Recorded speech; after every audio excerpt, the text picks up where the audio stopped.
বলো কি খবর? বলো বলতে অনেকদিন বাদে আজকে হচ্ছে। আমরা একসঙ্গে কিছুতেই তিনজনের টাইম ম্যাচ করছিল না, আফটার অল হচ্ছে। অনেকগুলো টপিক আমার সত্যি অ্যাকচুয়ালি বলতে জমে গেছে। না, আমার অ্যাকচুয়ালি ওই মানে দুদিন আমার জন্য হয়নি, মানে যেটা হচ্ছে যে ওই আমার বিয়ে বাড়ি ছিল। আমার দুটো বন্ধু, মানে এমবিএ এর একটা বন্ধু আর বিটেক এর একটা বন্ধু একই দিনে রিসেপশন পড়েছিল। তো বুঝলে তো, তো ওই জন্য আর কি একটু ফেসেছিলাম। তাহলে তো খাওয়া মাছ চলে গেল তো তাহলে। না না, দুটোই অ্যাটেন্ড করেছি। দুটোই খেয়েছো? বাদ কেন? হ্যাঁ, দু জায়গাতেই খেয়েছি। মানে গেছি, প্রথমটাতে খেয়েছি, তারপরে দ্বিতীয়টাতে গেছি, দ্বিতীয়টাতে গিয়ে আবার বসেছি একটু বন্ধুদের সাথে, সবাই সাথে। মানে বিটেকেরটাতে পরেরটাতে গেছিলাম, তো ওখানে বহুদিন পরে দেখা হয়েছে, গল্প গল্প হয়েছে, আরো অনেক কিছু হয়েছে, বুঝে যাও। তো সব হওয়া টাওয়ার পরে ওখানে আবার যখন পেট খালি হয়েছে তখন আবার মানে হজম হয়ে গেছে, তখন আবার খেয়েছি। তো দুটোই অ্যাটেন্ড না করেছি, আমার, কেন ছাড়ো। তাহলে এই যে অরিত্রদা বললো না যে আরো কিছু হয়েছে বুঝে নাও, ওটা আবার অরিত্রদার বিয়ের কথা মনে পড়ে গেল। ঠিক আছে, অরিত্রদা বলছে "আরে যাও যাও যাও যাও", জোর করে খাওয়াবেই, ঠিক আছে, পাঠাবেই যে না না না সবাই খাচ্ছে, যাও যাও যাও যাও বলে। আমরা ফিরতে হয় বাড়িতে, কিছুতেই খাবো না, অরিত্রদা বলছে না না খাও খাও, যাও যাও যাও বলে শেষ অব্দি আমি, রূপমদার, কর্ণজিৎ গেলাম। ওইটা একটা আলাদা, তোমরা এমন খেয়েছিল? জায়গাতে খেয়েছিলাম মানে কি, ওই একটা একটা, বুঝতে ও পারলে। তো আমি ভুলে গেছে। আমার আমার আর কর্ণজিতের তো একদমই স্যুট করে না। ঠিক আছে, তার মধ্যে বাড়ি ফেরার ব্যাপার থাকলে তো তখন বুঝতেই পারছো, রাস্তা দিয়ে আর ফিরতে তো হবে রে ভাই। অরিত্রর বন্ধুরা খুব ভালো, মানে আমি ওখানে গেছি, একজন তো আমাদেরকে নিয়ে গেছে। এবার ওদের একটা 7-8 জনের টিম ছিল। এবার আমি ওখানে গেছি, ওরা সবাই মোটামুটি আমাকে চিনতে পারছে, সবাই আলাপ করছে। এবার মানে কি হচ্ছে, ধরো বানিয়ে দিয়েছে, এবার শেষ হতে না হতে আরেকজন নাও রূপম তুমি এটা নাও এটা নাও, আরেকজন বলছে আরে নাও নাও এটা নাও, ওটা ওটা হেভি হয়েছে। আমিও খেতে পারিনি বেশি, ঠিক আছে, পেট ভর্তি ছিল। ছাগলগুলো বলছে খাবে না, দেরিও হয়ে যাচ্ছে, আমাদের যেতেও হবে, কিন্তু ওদের সাথে অনেকক্ষণ গল্প টল্প হয়েছিল। আরে অ্যাভেলেবেল মানে কি, প্রচুর অ্যাভেলেবেল, ঠিক আছে, তুমি খেতে চাইলে কত হ্যাঁ খাবে খাও হ্যাঁ না, এরকম একটা ব্যাপার ছিল আর কি। হ্যাঁ। খাইনি তাই জন্যে। সব কি অরিত্রদারই স্পন্সার ছিল নাকি ওটা? অবশ্যই, স্বাভাবিক ব্যাপার। যেরকম এইটাতে যাই আমার হোক, বন্ধুর স্পন্সর করেছিল, মানে যার বিয়ে ছিল সে স্পন্সর করেছিল। যাই হোক, চলো আলোচনা শুরু করি। ভূত বাংলা নিয়ে সবার আগে কথা বলি নাকি? অক্ষয় কুমারের ভূত বাংলার টিজার কেমন লাগলো তোমাদের? প্রিন্স, না আগে প্রিন্স নিয়ে কথা বলো, প্রিন্স। আচ্ছা একটা জিনিস আমাকে বলো, আমি জাস্ট একটা জিনিস জানতে চাই। একটা হাতে এরকম মিউজিক সিস্টেম নিয়ে ঢুকছে, তার মধ্যে একটা পিয়ানো আছে, পিয়ানোর থেকে এটা বেরোচ্ছে, মেশিন গানের নলগুলো বেরোচ্ছে, এরকম ভাবে জুড়ছে, তারপরেও গুলি চালাচ্ছে। কিন্তু তুমি কি দেখেছো, একটা স্ক্রিনশট ভাইরাল হয়েছে, মানে অনেকেই পোস্ট করছে, যে প্রথমে যখন পিয়ানোটা নিয়ে এলো সেখান থেকে যে গুলিটা আসছে, মানে নল অব্দি যে আসছে, তার জন্য যে মেন ডিভাইসটা, সেখান থেকে তো নল অব্দি আসার জন্য তো একটা কোনো ফুটো থাকতে হবে, কিছু তো থাকতে হবে। ওই জায়গাটা পুরো ফ্ল্যাট বন্ধ, অথচ নলটা যখন লাগছে তখন গুলি বেরোচ্ছে। মানে ভাই এটা কি, মানে একটু তো দেখো, আমার কথা হচ্ছে তুমি কাস্টমাইজ ওয়েপন বানাতেই পারো, অ্যানিমালে সন্দীপ রেড্ডি বাংলা যেরকম করেছিল একটা পুরো ওরকম জিনিস, কিন্তু দেখবে ওটার পিছনে একটা রিসার্চ করেছে, যে আর্ট ডিরেক্টর আছে সে রিসার্চ করেছে এবং তৈরি করেছে ব্যাপারটাকে। মানে কোনো ভাবনা চিন্তা ছাড়া একটা কি হলো। আর পুরো মানে কোনো এজ নেই, মানে তুমি দেখো রাফি দুটো ছবি করেছে, তুফান আর তাণ্ডব, কিন্তু দুটোর মধ্যে একটা ডিফারেন্স আছে। তাণ্ডব is a much better film, এবং তুমি দেখবে একটা মানে লুক এন্ড ফিল এর মধ্যে একটা প্রিমিয়ামনেস, ইভেন বরবাদের মধ্যে ছবি খারাপ কিন্তু লুক এন্ড ফিল ইত্যাদি। বাট এখানে তুমি দেখো মনে হচ্ছে যেন তুফানেরই জিনিসপত্রগুলোকে আবার রিক্রিয়েট করে দিয়েছে, ভিএফএক্স ট্যাকি লাগছে, তাড়াহুড়ো করে জাস্ট ঈদের টাইমলাইনটা ম্যাচ করবে বলে করেছে। তা আমার খুব মানে ট্যাকি লেগেছে, তোমাদের ওপিনিয়ন জানতে চাইবো। না, এই যে কথাটা বললে না যে মানে টেকনিক্যাল গ্লিচেস, মানে টেকনিক্যাল প্রবলেম, মানে গ্লিচ বলবো না, হ্যাঁ, এটার পেছনে কিন্তু শাকিব খান নিজেও দায়ী। ঠিক আছে, হ্যাঁ, শুধুমাত্র তার টিম দায়ী এরকম, মানে প্রোডাকশন হাউস দায়ী এরকম ব্যাপার নয় কিন্তু। কারণ শাকিব হ্যাঁ, খানের, আমি এটা বিভিন্ন জায়গাতে লেখা পড়ছিলাম, আমি নিশ্চিত নই, আমি যেটা নিজে আর কি শাকিব খানের ব্যাপারে জানি না, আমি কেন নিজে মানে ওরকম ভাবে বলবো, অফিসিয়াল কিছু নয়, কিন্তু এরকমটা শুনতে পাওয়া যায় যে শাকিব খান অনেক সময় ধরে নাও একটা অ্যাডভার্টাইজমেন্ট শুট করলো শ্রীলঙ্কাতে গিয়ে, তারপর 1 মাস 1.5 মাসের জন্য আমেরিকাতে গিয়ে থাকলো। ঠিক আছে, আবার ধরে না সোলজার সিনেমাটা শুটিং সে আগে করে ফেলেছে, যেটা অনেক পরে রিলিজ করবে তার, যেখানে অ্যাকচুয়ালি সে একজন মেজর জেনারেলের ভূমিকাতে অভিনয় করছে। কিন্তু হুম, ঈদে মুক্তি পাবে এই ছবিটা। এবার এই ছবিটা শুটিংটা অনেকটা লেট করে স্টার্ট হয়েছে, এবং শাকিব খানেরা প্রত্যেক বছর ঈদেই করে, এবছর নতুন কিছু নয়। প্রত্যেক বছর ঈদের ছবিটা অনেক লেট করে স্টার্ট করে, মানে ধরে নাও 2-2.5 মাস বাকি রয়েছে তখন শুটিং স্টার্ট হচ্ছে, তার পরবর্তীতে পোস্ট প্রোডাকশন হবে। যে কারণে শাকিব খানের ছবি সবসময় তুমি দেখবে যে টিজার ট্রেলার আনতে গিয়ে হিমশিম খেয়ে যায় মেকাররা, অনেক ক্ষেত্রে ট্রেলার ছাড়া ছবি কেন মুক্তি এরকম? পেয়ে যায়, এরকম এটা জিনিসও কেন দেখতে এই পাওয়া যায়। প্রসেসটা কেন? এটা কেন এরকম প্রসেস? ভগবান জানে, কিন্তু এইভাবেই যে কারণে তুমি দেখবে যে প্রিয়তমার ক্ষেত্রেও দেখবে প্রচন্ড টেকনিক্যালি দুর্বল ছবি ছিল প্রিয়তমা, মানে একদম অ্যাভারেজ, বিলো অ্যাভারেজ শুটিং। ওখানে লাস্ট 10 মিনিটে শাকিব খানের ভালো পারফরমেন্স ছাড়া ছবিটা দেখবে যে মানে তুমি বুঝতে পারবে যে মানে এটা দেখা যায় না, মানে আমাদের এপার বাংলাতে অত খারাপ লুক অ্যান্ড ফিলের ছবি তৈরি হবে না। ঠিক আছে, আমি যেরকম এটাও বলি যে দমের মতন, দম যেরকম ভিজুয়াল কোয়ালিটি আমাদেরকে দিচ্ছে, বা একটা তাণ্ডব আমাদেরকে যে অ্যাকশন দিচ্ছে, সেটা কিন্তু আমাদের এপার বাংলাতে অ্যাকচুয়ালি আমরা দেখতে পাই না। তাণ্ডবে বা তুফানে তুমি যাই বলো না কেন, লুক অ্যান্ড ফিলটা কিন্তু প্রিমিয়াম ছিল আমাদের আমাদের এপার বাংলা ছবি। তুফানে অ্যাকশন ছিল না, তুফানে অ্যাকশন ছিল না, বাট তাণ্ডবে একটা যে ওয়ান টেক অ্যাকশনটা ছিল না, একটা ওয়ান টেকও যেটা ছিল তুফানে, সেটাও তুমি দেখবে আমাদের এপার বাংলা সিনেমাতে তুমি খুব বেশি সেটাকে কিন্তু দেখতে পাবে না। না না শাগুন, সে ওয়ানটা ভালো ওয়ান টেক ছিল না, ওটা যেভাবে টিজার ট্রেলারে দেখাচ্ছিল ওটা মনে হচ্ছিল, কিন্তু ওয়ান টেকটা ভালো ওয়ান টেক না। না না আমি বলবো তাণ্ডবে বলুন আমাদের কিন্তু ওয়ান টেক অ্যাটেম্পটই করে না। না আমি বলছি যে তাণ্ডবের ক্ষেত্রে একটা সিকোয়েন্স ছিল না, যেটা জেল ব্রেক একটা সিকোয়েন্স ছিল যেখানে ও পালায় জেল থেকে, তখন দেখবে অনেকটা মানে লম্বা লম্বা ব্রিদিং স্পেস দিয়ে অ্যাকশন, বা আরেকটা বাথরুমের মধ্যে ফাইট ছিল ওই স্টুডিওর মধ্যেই, ওখানেও দেখবে পুরো ওয়ান টেকে ওইটার অ্যাকশনটা অনেক বেটার ছিল, মানে কোরিওগ্রাফি স্টেজিং পেজিং সব অনেক বেটার ছিল। তাণ্ডব আমার মনে হয় মানে জেনুইনলি ভালো ছবি। ওই লাস্ট ক্যামিও ফ্যামিও, ওই সিয়ামের ক্যামিও টেমিও গুলো, মানে সিয়ামেরটা তো তবু চলো গল্পের কারণে, বাট লাস্টের ক্যামিও টেমিও গুলো অপ্রয়োজনীয় ছিল, but it was a good film. এইটা আমার প্রচন্ড ট্যাকি লাগছে। আমার মনে হচ্ছে না এই ছবিটা, ইনফ্যাক্ট তুমি দেখবে একটা অদ্ভুত ব্যাপার, আমি প্রথমবার হলো বোধহয় যে শাকিব খানের কোনো কন্টেন্টকে খারাপ রিভিউ দিলাম এবং গালাগালি খাইনি, উল্টে লোকে প্রশংসাই করে চলে গেছে। এই প্রথমবার এই জিনিস ঘটলো, এত বছর ধরে রিভিউ করছি শাকিব খানের কন্টেন্ট। না ব্যাপারটা কি হচ্ছে বলতো, দর্শকও বুঝে গেছে যে একই জিনিস খাওয়ানো হচ্ছে, মানে কিছু করা হচ্ছে না ইনোভেটিভ, আমার এটা মনে হচ্ছে। ইভেন তুমি দেখবে, আমি তোমাকে বলছি একটা জিনিস, সিয়ামের যে ছবিটা আসছে না রাক্ষস বলে, ওর একটা পোস্টার এসছে, that is looking more promising, মানে অনেক বেটার, অনেক পলিশ লাগছে জিনিসটা। আমি তোমাদেরকে বলছি, কালকে তো ওই ট্রেলার গেল, বাদ দাও, আমি কালকে রাত্রেবেলায় দেখলাম হচ্ছে বনলতা এক্সপ্রেসের ট্রেলার। কি সুন্দর, কি মিষ্টি ট্রেলার, মানে এত ভালো লাগছে ট্রেলারটা দেখে, তোমরা অবশ্যই দেখো। এবং কিছুক্ষণ গল্পটা তো এত সুন্দর, মানে যারা কিছুক্ষণ পড়েছে তারা জানে আলটিমেটলি কি হবে, ঠিক আছে, কিন্তু ট্রেলারটা দারুণ দারুণ ট্রেলার, খুব ভালো করেছে। আর একদম শেষ যখন চঞ্চল চৌধুরী এবং ইয়েকে রেখে দিয়েছে, মোশাররফ করিমকে, বলছে তুই গু খা, ওই জায়গাটা মানে হিলারিয়াস, খুব ভালো করেছে ট্রেলারটা, দেখো। আর যদি এই ট্রেলারটার কথা বলি, কালকে দেখলাম, মানে আমি কালকে একদম ভিডিও শুরুতে বলেছি, আমি জানি আমি এখন গালাগাল খেতে চলেছি, তবে এটাই সত্যি। এবং সাগরনীল যেটা বললো, আমি দেখলাম কমেন্ট বক্সে সেরকম ভাবে কোনো গালাগাল আসেনি, আমি তো অবাক, আমি বুঝে পাই না। তারপরেও আমি দেখলাম অনেকজনকেই যারা এই টিজার ট্রেলার গুলোকে ভালো বলে, যে এটা ভালো, উড়িয়ে দিচ্ছে আগুন, মানে এটাকে সত্যি ভালো বলার মতো কি কিছু আছে? আমি কালকে সব থেকে, মানে অরিত্র যেমন টেকনিক্যাল দিক ধরছে, ওই বন্দুক বানানো, আমি বলবো বন্দুক যে আছে খালি হাতে গুলি মারছে না, এটাই ভালো। মানে যা যা করছে এখন, এটা এত জালি হয়ে গেছে, তুই ভাবো না পিছনে যতগুলো ডকের সিন আছে ওগুলো ক্রিয়েটই করেনি, তাহলে আমার কথা হচ্ছে ডক দেখানোরই দরকার নেই, কারণ ওরা যেটা করছে ওটা বোঝা যাচ্ছে যে পিছনে কিছু নেই। ওই যেখানে দেখে শাকিব খান বসে রয়েছে একটা লোয়ার শট, ওখানে ব্যাকে হচ্ছে পরিষ্কার ভাবে ক্রোমাটা ক্লিয়ার হয়নি। তারপর হচ্ছে যতগুলো গাড়ির ব্লাস্টের সিন খুব বাজে, আর শাকিব খানের লুকটা না অ্যাপ্রোপ্রিয়েট না। তুফানে যেমন বড় ছিল ভাল লাগছিল, এখানে লুকটা না কেমন একটু অদ্ভুত লাগছে, এখানে বেঁধেছে চুলটা, খুব বাজে। আর একটা ডায়লগ আছে, আমার এত হাসি লেগেছে, যারা আমার সাথে ব্যবসা করবে তাদের জন্য মিষ্টি, যারা করবে না তাদের জন্য গুলির বৃষ্টি, মানে এটা কি, এটা কি, ওটাতে আমি যা হেসেছি, ওটা নোংরা ডায়লগ, নোংরা ডায়লগ। আর উড়ে উড়ে না শাকিব খানের না সিনেমাটার মধ্যে আরো একটা লুকও আছে, তুমি দেখবে আরেকটা ছোট চুলের লুকও আছে, দেখবে ওটা বরং বেটার লাগছে। একটা কমেন্ট পড়েছে অরিত্র, কমেন্টটা আমার হেভি লেগেছে, ঠিক আছে, আগের ভিডিওটা আমি ধুরন্ধরের আড়ি আড়ি গানটা নিয়ে ওখানে কথা বলেছি, তো একজন লিখেছে, দাদা তুমি যখন এখানে শাকিব খানের ছবিটা নিয়ে কথাই বলছো, তুমি ধুরন্ধরের আড়ি আড়িকে এখানে রাখলে কেন? এই দুটো জিনিস একসাথে ডিজার্ভ করে না। এই কমেন্টটা কতজন যে লাইক দিয়েছে, আমার হেভি লেগেছে কমেন্টটা, সত্যিই তাই।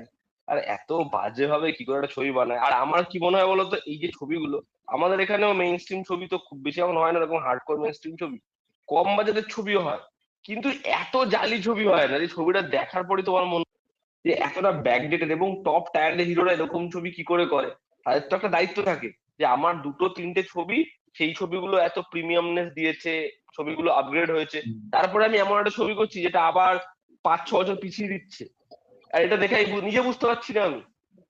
না আমি না একটা জিনিস মানে ওপার বাংলা এপার বাংলা মিলিয়েই বলছি, আমাদের এখানে না কমার্শিয়াল সিনেমার আন্ডারস্ট্যান্ডিংটা না লোকের খুব মানে ব্যাকডেটেড।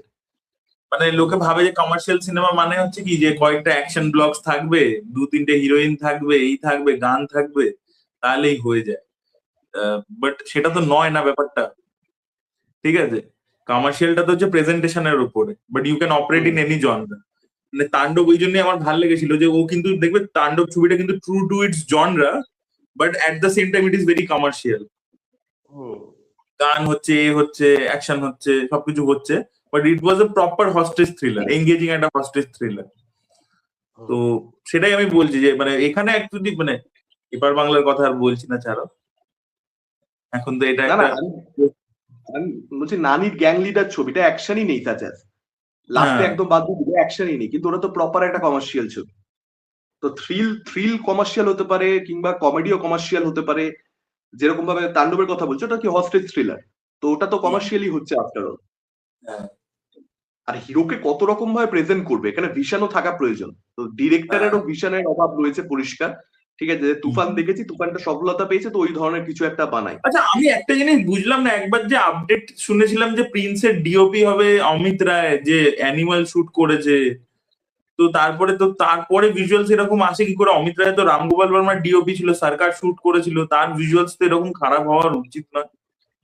না তিনি কি শেষ অব্দি করেছে, এটাই হচ্ছে প্রশ্ন। না আমি সেটা জানি না, আমি কালকে আর ক্রেডিট চেক করিনি, মানে যখন টিজার হুম। দেখেছি ওই একবারই দেখেছি, রিভিউ করেছি, তারপরে আর দেখিনি। এর তো বারবার দেখার মতো টিজার নয়। কিন্তু মানে অমিত রায় যদি হয় তাহলে মানে আমি মানে যাই না, মানে আপনারা যারা একটা দেখছেন প্রথম কমেন্ট করে পোস্টার জানান। ডিজাইন করেছিল, প্রথম একটা পোস্টার মনে আছে ওই প্রিন্সের, ওটা ভালো মারাত্মক ছিল। পোস্টার। ওটা হেভি তার ছিল, ওই পিঙ্ক রঙের, হ্যাঁ একটা ডার্ক পিঙ্ক অ্যাপ্রোচ ছিল, পুরো রয়েছে পুরো জোকারের প্রত্যেকটা মতো জায়গা। লাগছিল, পুরো হ্যাঁ জোকার ওরকম একটা ভাইব দিয়েছিল। হ্যাঁ তার পরবর্তীতে এরকম কন্টেন্ট। হ্যাঁ। না আমি এখান থেকে একটু দমে আসবো। আফরান নিশোর যে ছবিটা আসছে ওটার কিন্তু ফার্স্ট লুকটা খুবই ভালো, এবং ওখানে ওটার একটা ওরা যে ফার্স্ট লুকটার মেকিং এর একটা ভিডিও ছেড়েছে, ওখানে দেখছিলাম ওদের ফরেনার ডিওপি, এবং ওরা মানে তুমি দেখবে কাজাকিস্তানের ল্যান্ডস্কেপ গুলোকে যে শুট করেছে, ওয়াইড ওয়াইড ফ্রেম ধরেছে, মানে এই নিশোকে আর কি যে একটা এরকম ল্যান্ডের মধ্যে হেল্পলেস ওই ব্যাপারটা বোঝাবার জন্য। মানে সিনেমাটোগ্রাফি কিন্তু টপ নচ, মানে ভিজুয়ালস দেখে মনেই হচ্ছে না বাংলাদেশি ছবি। তো দম কিন্তু একটা নেক্সট লেভেলের কন্টেন্ট হতে চলেছে। এবং আফরান নিশো কিন্তু তুমি দেখো আগেন মেইন স্ট্রিম ছবি করছে, কিন্তু প্রত্যেকবার তুমি দেখো মানে সুড়ঙ্গ একটা অন্য রকমের ক্রাইম থ্রিলার, একটা অন্যরকম ছবি, তারপরে আবার এইটা করলো যেটা Daagi, it was a drama film but it was very commercial, তারপরে আবার এইটা করছে যে এটা একটা kind of survival drama, survival thriller.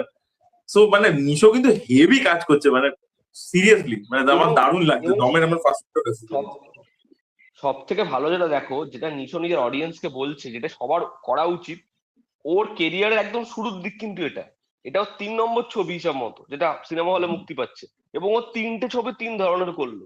ফলে ওর ফ্যান্সরাও ওর থেকে একদম হাটকে কিছুই আশা করে থাকবে, এমন ভাববে না যে চলো আমাদের হিরোকে আমরা এরকম ভাবেই দেখতে চাই। তো এটা খুব দরকার যে আমি আমার অডিয়েন্সকে কিরকম ভাবে তৈরি করছি, সেটা খুব ভালো করছে নিশো। এবং নিশো সব থেকে সত্যি আপগ্রেডেশন আসছে নিশোর কাজেই। কারণ আমি সিয়ামের কাছটা থেকেও যে বিশাল কিছু আশা রাখছি এমনটা নয়, কারণ তোমরাও বুঝতে পারছো সিয়ামের কাছটা কোন ধাঁচে যাবে, কি হতে হ্যাঁ। চলেছে। না আমি অ্যাটলিস্ট ওই সিয়ামের কাজটার মধ্যে বলছিলাম যে লুক এন্ড ফিলটা অনেক বেশি প্রিমিয়াম লাগছে, মানে ওই যে একটা টিজার ওরা ছেড়েছিল না, বাথটবের মধ্যে বাঘটা পড়ে আছে, ও বসে আছে, কিন্তু তুমি ওটা ভাবো খারাপ লাগে। বাঘটাকে বাথটবে আনলো কি করে? না না ওটা তো কনসেপ্ট, ওটা তো সিনেমার মধ্যে থাকবে না, ওটা তো একটা অ্যানাউন্সমেন্ট টিজার ওরা শুট করেছে যে বাঘ, মানে বাংলাদেশের অ্যাকচুয়ালি ন্যাশনাল টাইগার তো বাঘ মনে হয় না, তো হ্যাঁ ব্যাপারটা হচ্ছে যে বাঘ এত ডেঞ্জার তাকেও মেরে দেয় আর কি, ঠিক আছে, মানে ওটাই বোঝাতে চাইছে। আবার দেখবে একটা ফুল, আর দেখবে বারবার ওরা একটা গোলাপ ফুলকে ব্যবহার করছে যে হতে পারে ভাইলেন্ট বাট মনটা আর কি প্রেমিক, এরকম টাইপের আর কি বোঝাবার চেষ্টা করছে, মানে অনেকটা সাগর নীলের মতো আর কি। না না দম, এবার হ্যাঁ বলো দম নিয়ে কথা হচ্ছিল, এবার ছবিটা দেখানো হলো ওই ছবিটার মতো, আরে বলো না মহেশ ভাটের ছবিটার মতো, যে মেয়েটাই হচ্ছে বাঘ হয়ে যায়, ওখানে ছেলেটা হয়ে যাচ্ছিল, এখানে মেয়েটাই বাঘ হয়ে যায়, এরকম কি আর যদি সব দেখাতে পারবেই না ওরা, ঠিক আছে, মেয়েটা বাঘ হয়ে যায়, এই জন্য মেয়েটার বাঘ মেরে দিচ্ছে বাড়িতে বাস্তবে নিয়ে এসে। আর এইসব ছবি যদি করে দেয়, কি কথা ভাই, এটা যাচ্ছে তাই বলেছেন বন্দা। না দেখো, দম দম আমার, আমি দেখো ভিজুয়াল থেকে ইমপ্রেস ডেফিনেটলি, কিন্তু আফরান নিশোর থেকে এমন ছবি পেয়েছি প্রিভিয়াসলি। তুমি যদি দাগি দেখো, দাগি কিন্তু ভারতবর্ষে তোমার কোনো রেফারেন্স পয়েন্ট নেই, যাচ্ছে ঠিক আছে এই ছবিটার মতো বা ওই ছবিটার মতো। এবার এই ছবিটা মেকার অ্যানাউন্স করেছে বহু আগে, এবং গোট লাইফ কিন্তু অ্যাটলিস্ট জনসমক্ষে এসছে, হয়তো বানানো হচ্ছিল অনেকদিন আগে থেকে, কিন্তু গোট লাইফ পৃথ্বীরাজের কিন্তু অনেকটা পরে রিলিজ করেছে। তো গোট লাইফের থেকে ইন্সপিরেশন নেওয়া হয়েছে, এই কথাটা কিন্তু অ্যাকচুয়ালি মানে এর পেছনে কোনো যুক্তি নেই, মেকাররা কিন্তু অনেক আগে অ্যানাউন্স করে রেখে দিয়েছে। দম বহু পুরনো প্রজেক্ট, চঞ্চল চৌধুরীর সঙ্গে অ্যানাউন্সমেন্টটা হয়েছিল অ্যাকচুয়ালি। তো কোনো রকম ইন্সপিরেশনের সম্ভাবনা নেই, কিন্তু কোনো কারণে কিছু ভিজুয়ালস ম্যাচ করে যাচ্ছে সামহাউ। এবার আমি আশা করবো যে সম্পূর্ণ একটা ফ্রেশ ছবি হবে, যেটা দেখবার পরবর্তীতে টিজার দেখে অনেক ছবির ক্ষেত্রে আমরা মনে হয় যে আচ্ছা ঠিক আছে ওই ছবিটার মতো, কিন্তু ছবি দেখলে আমরা বুঝতে পারি যে না একদম ডিফারেন্ট। তো সেটাই হবে, গোট লাইফের সঙ্গে সিমিলারিটিস না, পাবো না। আমার মনে হয় গোট লাইফের সাথে সিমিলারিটি নেই। আমি কেন বলছি, দেখো গোট লাইফ প্রথম কথা নিজে একটা নভেলের ওপর বেসড, ওটার নাম হচ্ছে আডু জীবিতম বলে। গোট লাইফের অ্যাকচুয়াল নামটা আডু জীবিতম। তো এই আডু জীবিতম নভেলটা অ্যাকচুয়ালি একটা অ্যাকচুয়াল লোকের ঘটনার উপরে ছিল, একটা লোকের লাইফের উপরে। সে ওরকম গিয়ে ওখানে স্লেভারি হয়েছিল তার সাথে, তো সে পালিয়ে এসেছিল, তার গল্প ছিল, সেটা নভেল লেখা হয়েছিল, বেস্ট সেলিং নভেল ছিল, যে পরিচালক ব্লেসি অনেকদিন ধরে বানাতে চাইছিল, ফাইনালি হয়েছে। ব্লেসি অনেকদিন ধরে তৈরি করেছে, পৃথ্বীরাজের ছবিটা পরে এসছে, বাট ওখান থেকেই ওই বইটা থেকে ইন্সপিরেশন নিয়ে ধানুষ 2012 না 13 সালে একটা ছবি করেছিল, নাম হচ্ছে মারিয়ান বলে। ওই যে পার্বতী বলে যে হিরোইনটা আছে না, ও আছে ওই ছবিটার মধ্যে, ঠিক আছে। হ্যাঁ, ও রয়েছে, ধানুষ রয়েছে, ওই ছবিটা দেখো। ওটা ওই মানে প্রচন্ড হেভিলি, মানে ওরা ডাইরেক্টলি অ্যাডাপ্ট করেনি বিকজ রাইটস ছিল না, বাট ওই তামিল ফিল্মটা কিন্তু প্রচন্ড heavily inspired from that novel. যে ধানুষ একটা কাজ করতে যাচ্ছে, ওখানে সোমালিয়া করে দিয়েছিল, সোমালিয়াতে যাচ্ছে, ওরকম ফেসে যাচ্ছে, তারপরে ওখান থেকে পালাচ্ছে। তো এটা না মানে কি বলতো, একটা জনরা। এবং প্লাস আমি দেখলাম যে দমের যে গল্পটা, এটা অ্যাকচুয়াল একটা লোকের লাইফের উপর, যে সে ওরকম গেছিল, তাকে টেররিস্টরা আর কি হস্টেজ বানিয়ে নিয়েছিল।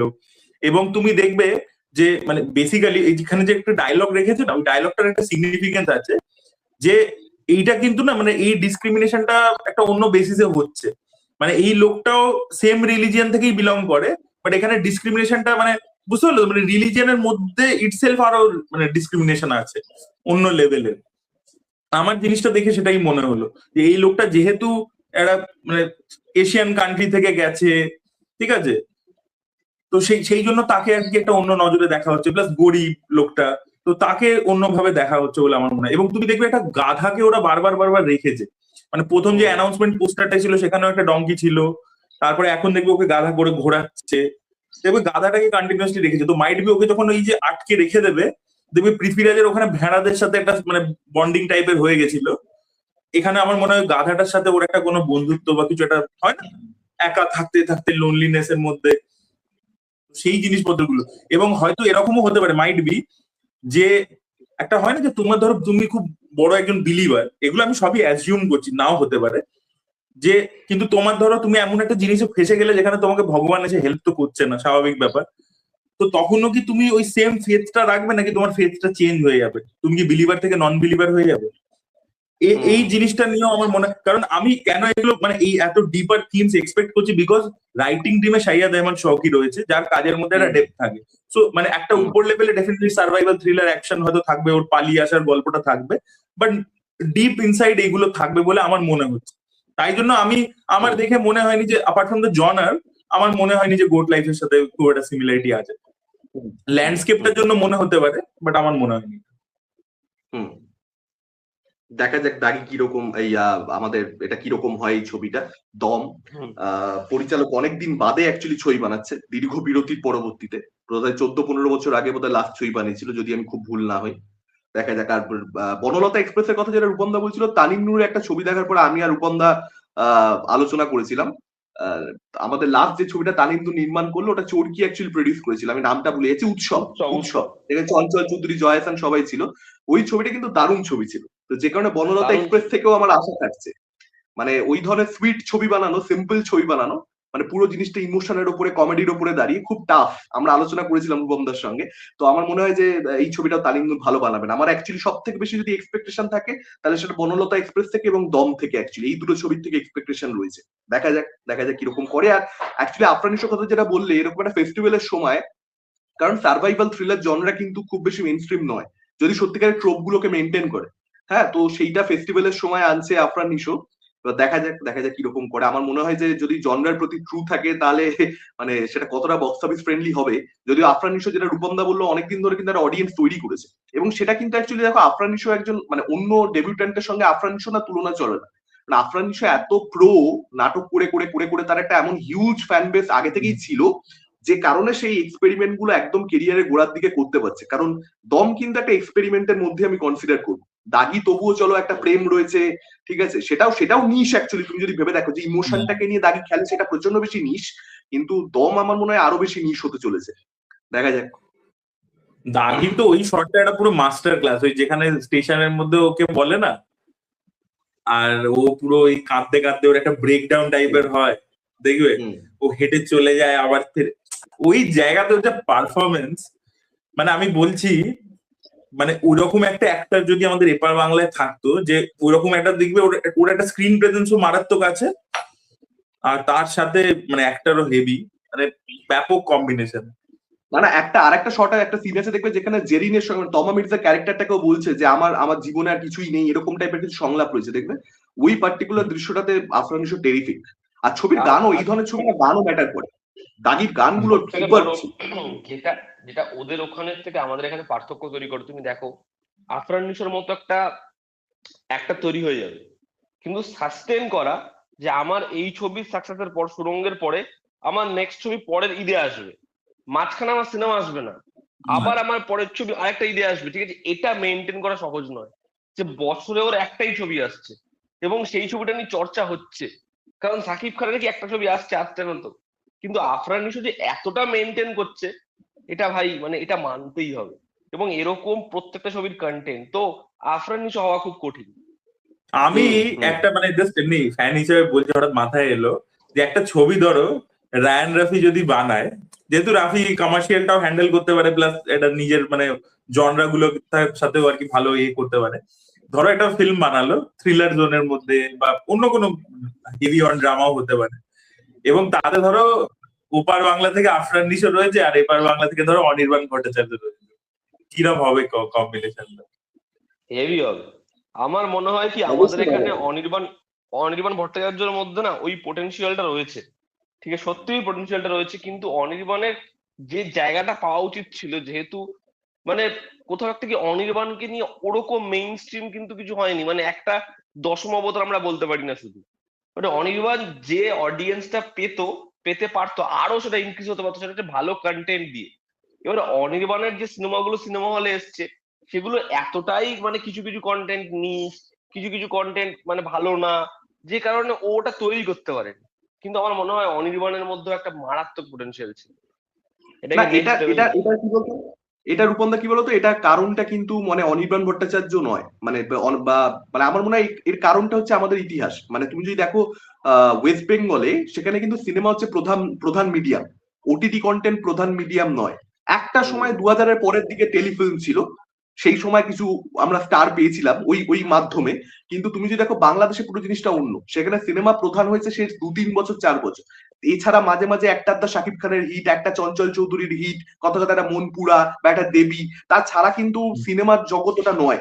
ওখানে হচ্ছে টেলিভিশন স্টার, ঠিক আছে, মানে যে নাটকগুলো হয়, যেগুলোকে টিভিসি বলে বোধহয়, সেই নাটকগুলোতে থেকে একজন চঞ্চল চৌধুরী আসছে, একজন মুশাররফ করিম আসছে, একজন আফরান নিশো আসছে, একজন অপূর্ব আসছে। তো যে কারণে মানে আফরান নিশোর জন্য বাংলাদেশে মানে টেলিভিশন থেকে উঠে আসা যতটা ইজি হয়েছে, অনির্বাণ ভট্টাচার্যের মতন অভিনেতার জন্য, যেহেতু তারা মূলত দেখো ফুল অন কমার্শিয়াল তো অনির্বাণ ভট্টাচার্য করেনি খুব বেশি, তো সেই জায়গা থেকে ওটিটি স্পেসটা যদি আমাদের এখানে উন্নত হতো, যেটা ওয়েস্ট বেঙ্গলে একেবারেই নয়, এবং ওটিটি স্পেসে কি হয় আমরা খুব ভালো মতো জানি, তো সেখান থেকে কেউ উঠে আসা, মানে ধরো বিক্রম, ঠিক আছে, বিক্রম আমি বলছি যে তার কিন্তু অ্যাকচুয়ালি তুমি দেখবে যে ওটিটিতে প্রচন্ড সাকসেস রয়েছে, সে কিন্তু একটা রুদ্রবীণার অভিশাপের মতন সিরিজ দিয়েছে, পাবলিক বেশ ভালো পরিমাণে দেখেছে, কিন্তু তার পরবর্তীতে সে যখন হলে আসছে সে ভালো সাবজেক্টও বেছে নিচ্ছে এবং নিজের জায়গা থেকে এফোর্ট দিয়ে অভিনয় করবার চেষ্টা করছে, কিন্তু তার কিন্তু সেই সাকসেসটা সিনেমা হলে বক্স অফিসে নেই। তো এইখানে ওটিটি স্টার থেকে হঠাৎ করে সিনেমা হলে স্টার হন, এই জার্নিটা অতটা ইজি নয়। মানে সিনেমা হল একটা সম্পূর্ণ অন্য বল গেম আর কি। না, আর ব্যাপার হচ্ছে অনির্বাণ ভট্টাচার্য তো মানে প্রথম থেকে মানে ধরো বড় পর্দায় যে একদম নায়ক হিসেবেই মানে লঞ্চ করেছে সেরকম তো নয় ব্যাপারটা। মানে আগে ঈগলের চোখ বলো বা ধরো ছবিগুলোতে তো he was playing antagonist, even উমাতে he was antagonist kind of. তো সেইখান থেকে ধীরে ধীরে এবার তারপরে সে অনেক ছবি করেছে, বাট যেগুলো ওই যেটা রূপম বলছিল যে ওগুলো একটু এক্সপেরিমেন্টাল হয়ে, ধরো ড্রাকুলা স্যার তো can not bring you the main stream success না। ড্রাকুলা স্যার তো এক্সপেরিমেন্টাল ফিল্ম, তোমাকে এটা মানে ক্রিটিক্যাল অ্যাক্লেম এনে দেবে। আর আর আমাদের এখানে এই যে অরিত্রতা বলে সেটারও একটা কারণ আছে। তুমি দেখো শিবপ্রসাদ নন্দিতা জুটি অথবা সৃজিত মুখার্জি সবাই কিন্তু মাল্টি স্টারের ছবি করে, তুমি দেখবে ভালো করে লক্ষ্য করে ম্যাক্সিমাম ছবি তাদের মাল্টি স্টার। তো সেখানে অনির্বাণ ভট্টাচার্যকে অনেকের মধ্যে একজন হতেই হবে। যদি অনির্বাণ ভট্টাচার্য ইনফ্যাক্ট একটা সময় সে বলেও ছিল, আমরা জানি খুব ভালো মতো, সেটা নিয়ে একটা বিবাদও সৃষ্টি হয়েছিল যে আমি এরকম ছবি করতে চাই যেখানে আমি প্রধান, ঠিক আছে, মানে এরকম বোধহয় একটা স্টেটমেন্ট তার দিক থেকে এসেছিল এবং সেখানে বিষয়টাকে নিয়ে সৃজিত মুখোপাধ্যায়ের একটা ছবি বোধহয় সে রিজেক্ট করে দিয়েছিল, করতে চাইনি, সেখানে একটা একটু ইস্যু তৈরিও হয়েছিল, ঠিক আছে। সৃজিত দা আমাদের ইন্টারভিউ দেওয়ার সময় সেটা নিয়ে কথাও বলেছিল পরিষ্কার। তো এখানে কিন্তু ওই সিস্টেমটা নেই ওখানে, মানে এখানে যদি তোমাকে একা ছবি করতে হয় তাহলে মানে মানে প্রচন্ড বড় হতে হবে অথবা যথেষ্ট বেশি চাপও নিতে হবে, মানে ছোট প্রোডাকশনের সঙ্গে সেক্ষেত্রে কাজ করতে হবে, ছোট না প্রোডাকশনের কিন্তু সঙ্গে। তুমি ধরো একটা বিক্রম জিনিস যেটা দেখবে, তুমি একটা জিনিস দেখবে অনির্বাণকে কিন্তু অ্যাকচুয়ালি এই যে লোকে ভাবে যে খালি মানে ইন্টেলেকচুয়াল রোলেই লোকে অ্যাকসেপ্ট করবে, কিন্তু তুমি দেখবে যেই প্রবীর পোদ্দারের যে পোদ্দার এই ক্যারেক্টারটা কিন্তু তো অনেকটা মেইন স্ট্রিম, মানে অনির্বাণের বাকি চরিত্র থেকে সেটা কিন্তু যথেষ্ট অ্যাকসেপ্টেড হয়েছে। মানে ওটা নিয়ে কিন্তু প্রচুর মানে ক্লিপ শেয়ার বলো, মিমস বলো। তো আমার মনে হয় যে ওই যে জোনটা আরো কমার্শিয়াল জোনটা মানে অনির্বাণকে নিয়ে করা উচিত। না না 100% করা উচিত। তুমি দেখবে যে রঘু ডাকাতের যে আমারও মনে হয়। অ্যান্টাগনিস্টটা, সেই অ্যান্টাগনিস্টটা তুমি দেখবে যে লোকজন কিন্তু বেশ অপেক্ষা করেছিল যে অ্যান্টাগনিস্টটা কিরকম হয়, কিরকম হয়েছে, ভালো হয়েছে খারাপ হয়েছে পরের কথা, মানুষজন কিন্তু অধীর আগ্রহে অপেক্ষা করছিল। তো আমার দেখো আমি একটা কথা বলি, আর খুব সোজা কথাই বলবো, অনির্বাণ ভট্টাচার্যকে আগে সবার আগে নিজেকে মানে কি উৎসুক হতে হবে কমার্শিয়াল সিনেমাকে কেন্দ্র করে। আমার মনে হয় যে সে নিজে কমার্শিয়াল সিনেমাতে কতটা মানে পছন্দ করে সেইটা একটা বিষয়, ঠিক আছে। আমার আমার মনে হয় সবার আগে আমাদের এখানকার সমস্যাগুলো মেটা দরকার। আর ও ছবি করছে না, কমার্শিয়াল কোনটা আর্ট কোনটা, ছবি তো করছে না। না না ছবি তো করবে না। করতে দিই। না না অনির্বাণ ভট্টাচার্য, আমি এটাকে নিয়ে আমার কোনো সংশয়ই নেই যে অনির্বাণ ভট্টাচার্য খুব শিগগিরই স্ক্রিনে ফিরতে চলেছে, ঠিক আছে। সেটা দেব ফেরাক, দেশু সেভেনে হোক কি অন্য জায়গাতে হোক, ফিরতে চলেছে শিওর 100%। কিন্তু আমি বলছি যে কমার্শিয়াল ছবি অনির্বাণ ভট্টাচার্য কিন্তু নিজেই একটু আর্টসি ছবি মানে করে এসেছে এতদিন ধরে, এবং যা তার বিভিন্ন ইন্টারভিউতে বুঝেছি যে খুব যে কমার্শিয়াল সিনেমা করার প্রতি একটা বিশাল ভালোবাসা এরকম। তো সেটা আমার মনে হয় সবার আগে তার দিক থেকে আসতে হবে। এবং তার পরবর্তীতে ডেফিনেটলি আসলে অভিনেতাদেরও পুরোপুরি দোষ দেওয়া যায় না, এখানে কমার্শিয়াল সিনেমা হ্যান্ডেল করার লোকও তো কম। তো আমি যে কাউকে চোখ বন্ধ করে ট্রাস্ট করবো যে এই জোনটা আমি বুঝি না কিন্তু আমি এটা অ্যাটলি পাচ্ছি, কথাই বলছি যে আমি বুঝি না কিন্তু আমি লোকেশকে পাচ্ছি, তো আমি চোখ বন্ধ করে রিলাই করে দিলাম। ধরো আমির খান বোঝে না, তাও চোখ বন্ধ করে রিলাই করেছিল, সবসময় তোমরা লোকে এসে অ্যাটলি এদের এক্সাম্পল লোকে না, এখানে অভিরূপ ঘোষ নেই, কমার্শিয়াল করছে না, আমরা করছি না, তোমরা সবসময় লোকে অ্যাটলি কিছু নাও না কেন? 200-300 কোটি টাকা বাজেটে অপারেট করছে। না না না অভিরূপদার কমার্শিয়াল আমি তো রিসেন্ট আমি বলবো খুব সুন্দর লেগেছে আমার, যেটার মধ্যে অ্যাকচুয়ালি স্বস্তিকাকে দুর্দান্ত ভাবে প্রেজেন্ট করা হয়েছে। বলো তোমাদের রিসেন্ট যে কন্টেন্টটা কি বলে, কালীপটকা আমার মজাদার, আমার খুব মজাদার লেগেছে কালীপটকা। এই স্টেটমেন্টটা দিও না যে কমার্শিয়াল বানানোর কেউ নেই, বলো আছে, বানানো কেউ নেই। আমি দেখো আমি তোমাকে একটা কথা বলি, অভিরূপদার প্রশংসা তো আমরা কত বছর ধরে করছি, কিন্তু বিষয়টা হচ্ছে এটা যে কমার্শিয়াল সাকসেস না থাকলে একটারা রিলাই করতে চায় না। আমি এই জায়গা থেকে বলছি, একটা কমার্শিয়াল সাকসেস দিয়ে দেবে সঙ্গে সঙ্গে একটারা কি ঠিক আছে চলো ঠিক আছে। কমার্শিয়াল সাকসেস না থাকলে এখানে কাউকে সেই গ্রহণযোগ্যতা যে আচ্ছা ঠিক আছে কমার্শিয়াল সাকসেস মেবি নেই বক্স অফিসে কিন্তু হি নোজ হিজ ক্রাফট, এই ভরসাটা রাখাটা এখানে সেটার একটা অভাব রয়েছে, ঠিক আছে। আর একটা ফিল্ম ইন্ডাস্ট্রিতে 100টা ছবির মধ্যে যদি 85টা পিটে যায় বছরে, তখন অ্যাক্টরদের এই ইনসিকিউরিটিস গুলো থাকাটাও মানে স্বাভাবিক। কথা হচ্ছে আমি এখানে এই পার্টিকুলার এক্সাম্পলটার মধ্যে যাচ্ছি না, আমার একটা কোয়েশ্চেন হচ্ছে যে ধরো একটা কোনো কেউ কমার্শিয়াল সিনেমা নিয়ে কাউকে অ্যাপ্রোচ করলো, বা যে কোনো ছবি নিয়ে, সেটাকে না বলে পাশের যেটা করছে সেটা কি সাকসেস এনে দিচ্ছে? সেটা তো হচ্ছে না। তো তাহলে এই যে রিলাই করছি কি করছি না, সেটা তো কি মানে কি ডিফারেন্সটা হচ্ছে? আমার আমার এখানে একটাই কথা বলার আছে, অরিত্র যেটা বলছে সেটা নিয়েই বলার আছে। সেটার কারণ হচ্ছে কি, আমাদের এখানে না, যেটা সবার আগে বন্ধ হওয়া দরকার, সেটা হচ্ছে আতলামি বন্ধ হওয়া দরকার। আমাদের এখানে না প্রচুর আতলামি হয়। যদি একটু এই আতলামিটা বন্ধ হয়ে যায় না, তাহলে এই মানে ব্যারিয়ার গুলো থাকবে না। যে আমি যে এই ছবিটার সাথে করছি, এখানে এত বড় বড় দুজন নাম আছে, রাইটার ডিরেক্টরে, তারপর সেটা চলছে না। কিন্তু যারা নতুন কাজ করছে, হয়তো সেই কাজটার মধ্যে অনেক বেশি পোটেনশিয়াল আছে, আমি শুধু নামের জন্য কাজটাকে ট্রাস্ট করছি না। এবার এই যে আমি মানে বেশি কিছু বলতে পারছি না, আমি অফ ক্যামেরা অনেক কিছু বলবো। আমার মনে হয় এটা যদি বন্ধ হয় তাহলে খুব সুবিধাই হয়, তাহলে ভালোই হবে। কারণ যেই সময় বিজয় লোকিকে ট্রাস্ট করেছে না, মানে ওটা আমাদের এখানে হওয়াটা খুব ডিফিকাল্ট, না যেটা না, আমার মনে তবু হয়। আমি বলছি, লোকেশকে তো যখন বিজয় ডেকেছিল তখন তো already he was done with this film. প্রথম ছবিটা রাজারানী, বেরিয়ে গেছিল না। প্রথম ছবিটা বেরিয়ে গেছিল। লোকেশের কথা বলছে, অ্যাটলির কথা ও বলছে। লোকেশ, ও লোকেশ, হ্যাঁ, লোকেশের তো মানা করা। লোকেশের মানাগারাম চলে এসেছিল, ক্যাদি প্রোডাকশনে ছিল, সেই সময় ডেকেছিল।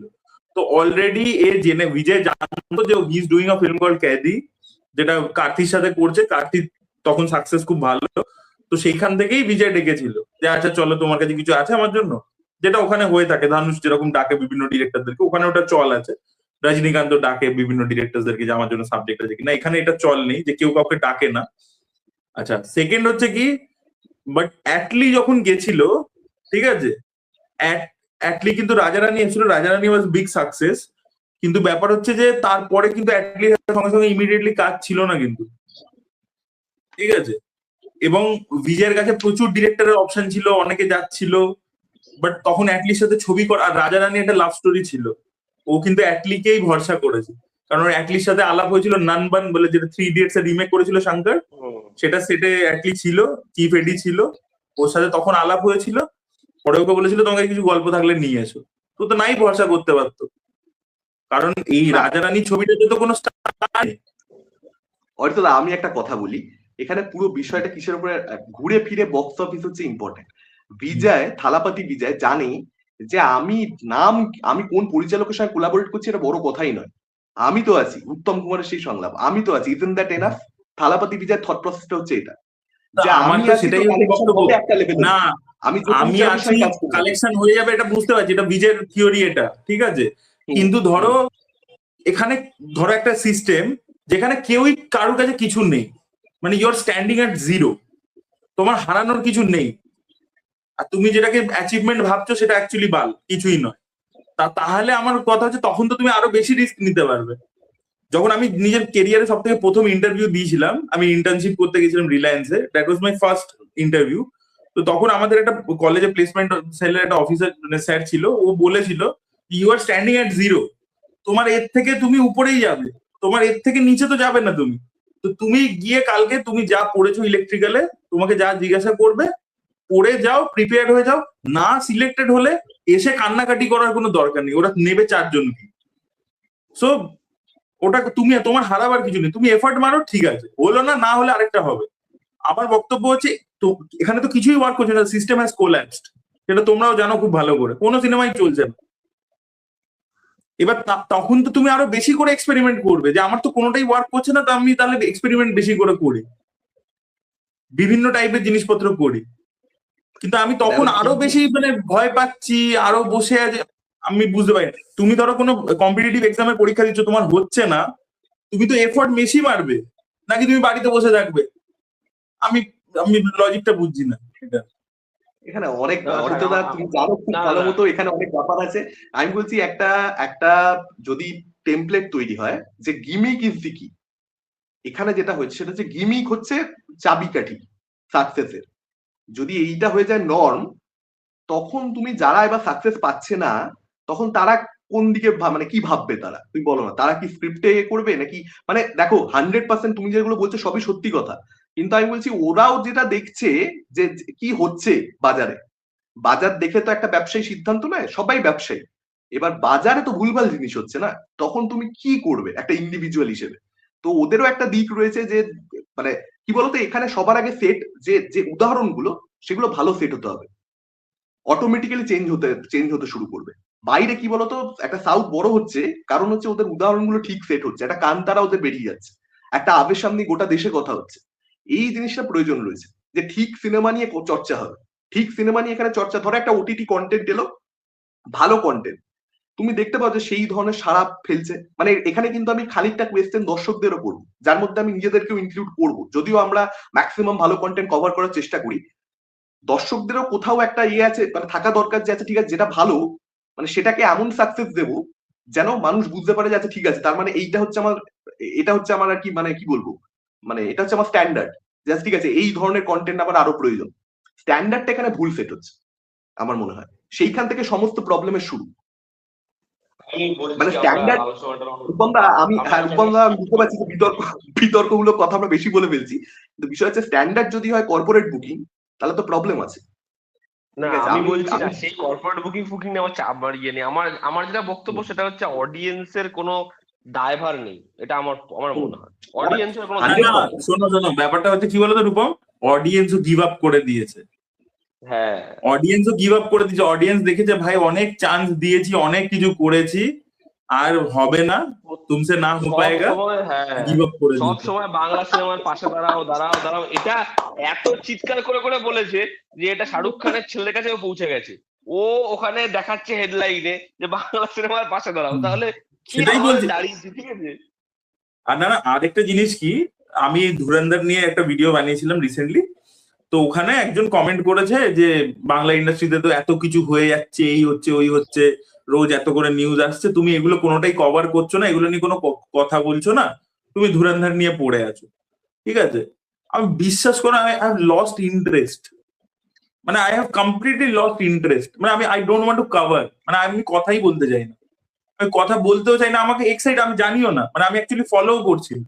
যাই হোক, আমরা আমরা আমরা ভূত বাংলাতে আসি, আমরা একটু কমেডিতে ফিরি, খুব সিরিয়াস হয়ে গেছে জিনিসপত্র, একটু অক্ষয় কুমারের কমেডিতে ফেরা যাক।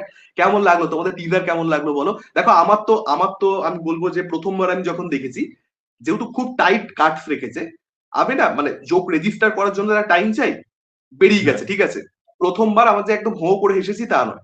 এবার তারপর যখন আমি দেখছি সেকেন্ড বার থার্ড বার, আমি একটা একটা করে সিন দেখছি, আলাদা ইন্ডিভিজুয়ালি যোগগুলোকে নিয়ে ভাবছি, তখন দেখছি যে আরে সালা, মানে এটা তো একদম পুরো আমরা ছোটবেলায় যেরকম দেখেছি যে বলছে যে কান দে, ও শুনেছে গান দে, ঠিক আছে, ও পিছওয়ালায় গিয়ে দিচ্ছে।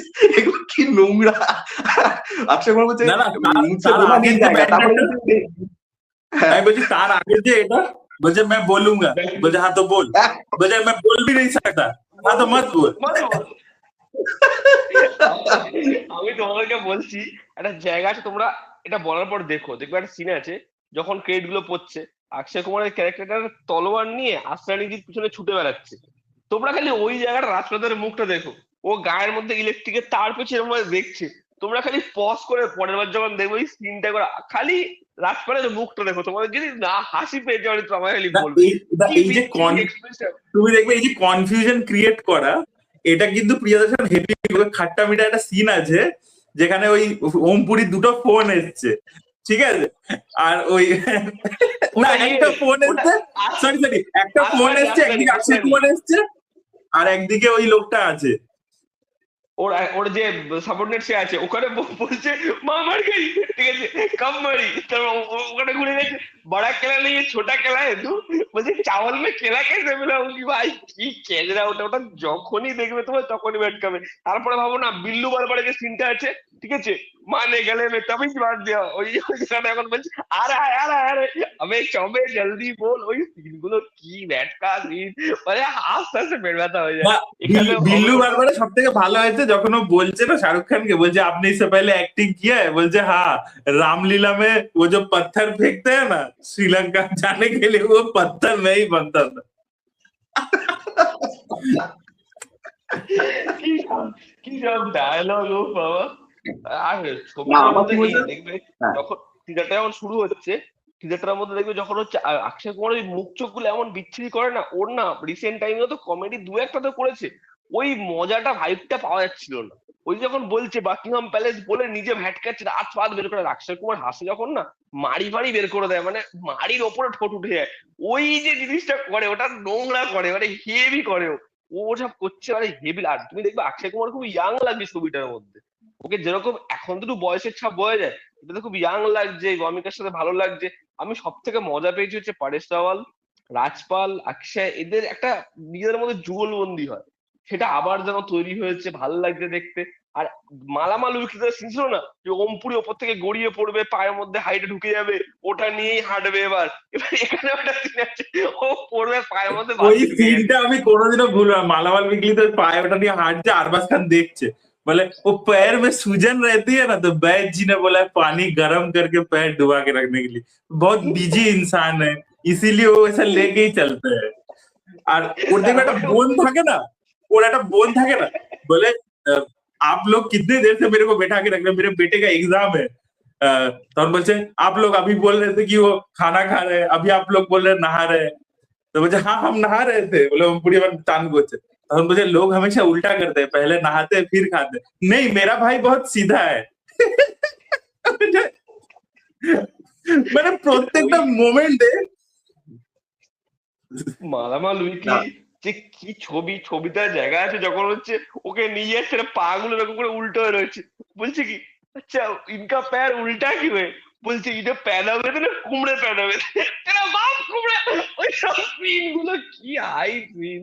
না বলছে इन्होंने खुदकुशी क्यों की, इसकी बीवी भाग गई, तेरी बीवी भागी होगी।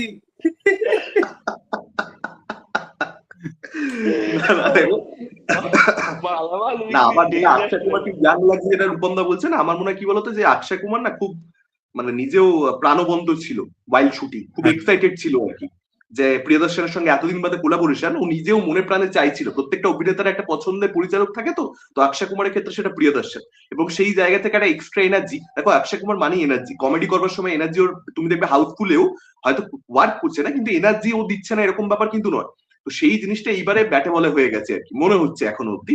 গল্প দেখো স্ট্রেট ফরওয়ার্ড হবে, গল্প বিশাল একবারে যে কিছু পেয়ে যাবো সেরকম আমি আশা করছি না, কিন্তু কমেডিটা ওয়ার্ক করবে, এইটা এক্সপেকটেশন আমার থাকছে।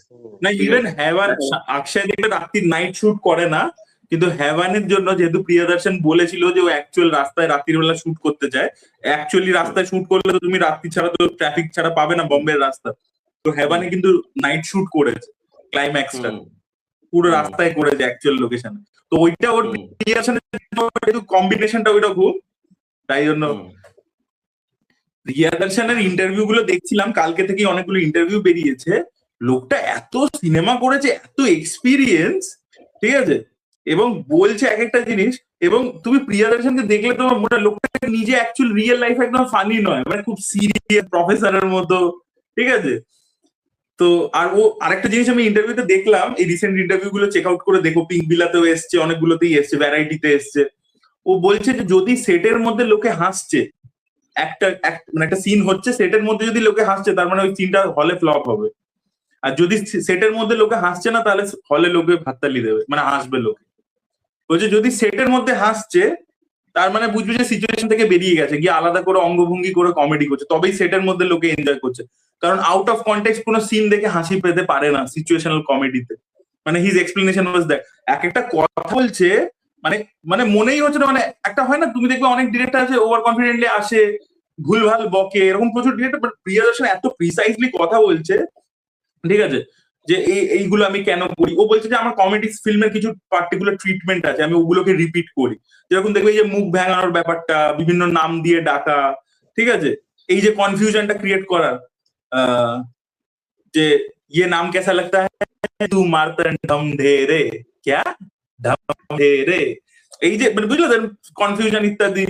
এবং আরেকটা জিনিস প্রিয়দর্শন খুব ভালো বলেছে বলিউডের ব্যাপারে, বলছে আমার একটা জিনিস, আমি যবে থেকে সিনেমা শুরু করেছি বলিউডে, আমার একটা জিনিস খুব প্রবলেমেটিক লেগেছে, সেটা হচ্ছে বলিউডে দর্শক না ছবি দেখতে যায় হচ্ছে হিরো দেখে। বলছে এই জন্য ঢোল ছবিটা তখন হলে চলেনি, কিন্তু পরে কাল্ট হয়েছে, টেলিভিশন ইত্যাদিতে লোকে দেখে কাল্ট হয়ে গেছে, লোকে বারবার সিনস দেখে এ করে, কিন্তু তখন হলে চলেনি। বলছে মালামাল weekly is the only exception যেখানে কোনো স্টার কাস্ট ছিল না, তাও ছবিটা চলেছে, কিন্তু না হলে এই ঢোল চলেনি, ঠিক আছে। ইভেন খাট্টা মিঠাও বলছে যে সেই সময় ওয়ার্ক করেনি বক্স অফিসে সেইভাবে। তো প্রিয়দর্শনের ওটা আর কি একটা আছে, যেটা ও বলছে মালায়ালাম সিনেমাতে কি হয় কি, ছবি যদি ভালো হয়, মানে স্টার কাস্ট যদি কেউ নাও থাকে সেরকম, তাও ছবি ওয়ার্ক করবে। বলছে এইটাই আমার একটা জিনিস এত বছরে, বলছে এত বছরেও এটা চেঞ্জ হলো না। এটা তো কথাটা ফ্যাক্ট, এটা তো ভুল কিছু বলছে না। একেবারেই তাই।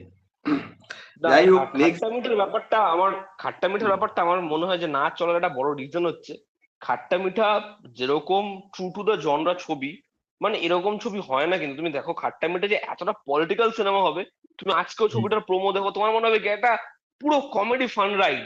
কিন্তু ওরকম একটা কমেন্ট্রি যখন একটা সিন আছে তুমি দেখবে, জয়দীপ আহলাওয়াত ওটা প্রথম দিককার ছবি, ওকে যখন ওই ব্যাগটা টানবে, ও ছিঁড়ে বেরিয়ে যাবে, একটা গাড়ি এসে পিছিয়ে দিয়ে চলে যাবে, তুমি সিনটা দেখো, মানে ডাইজেস্ট করতে পারবে না যে এরকম একটা মেইন স্ট্রিম ছবি তো ওরকম একটা সিন।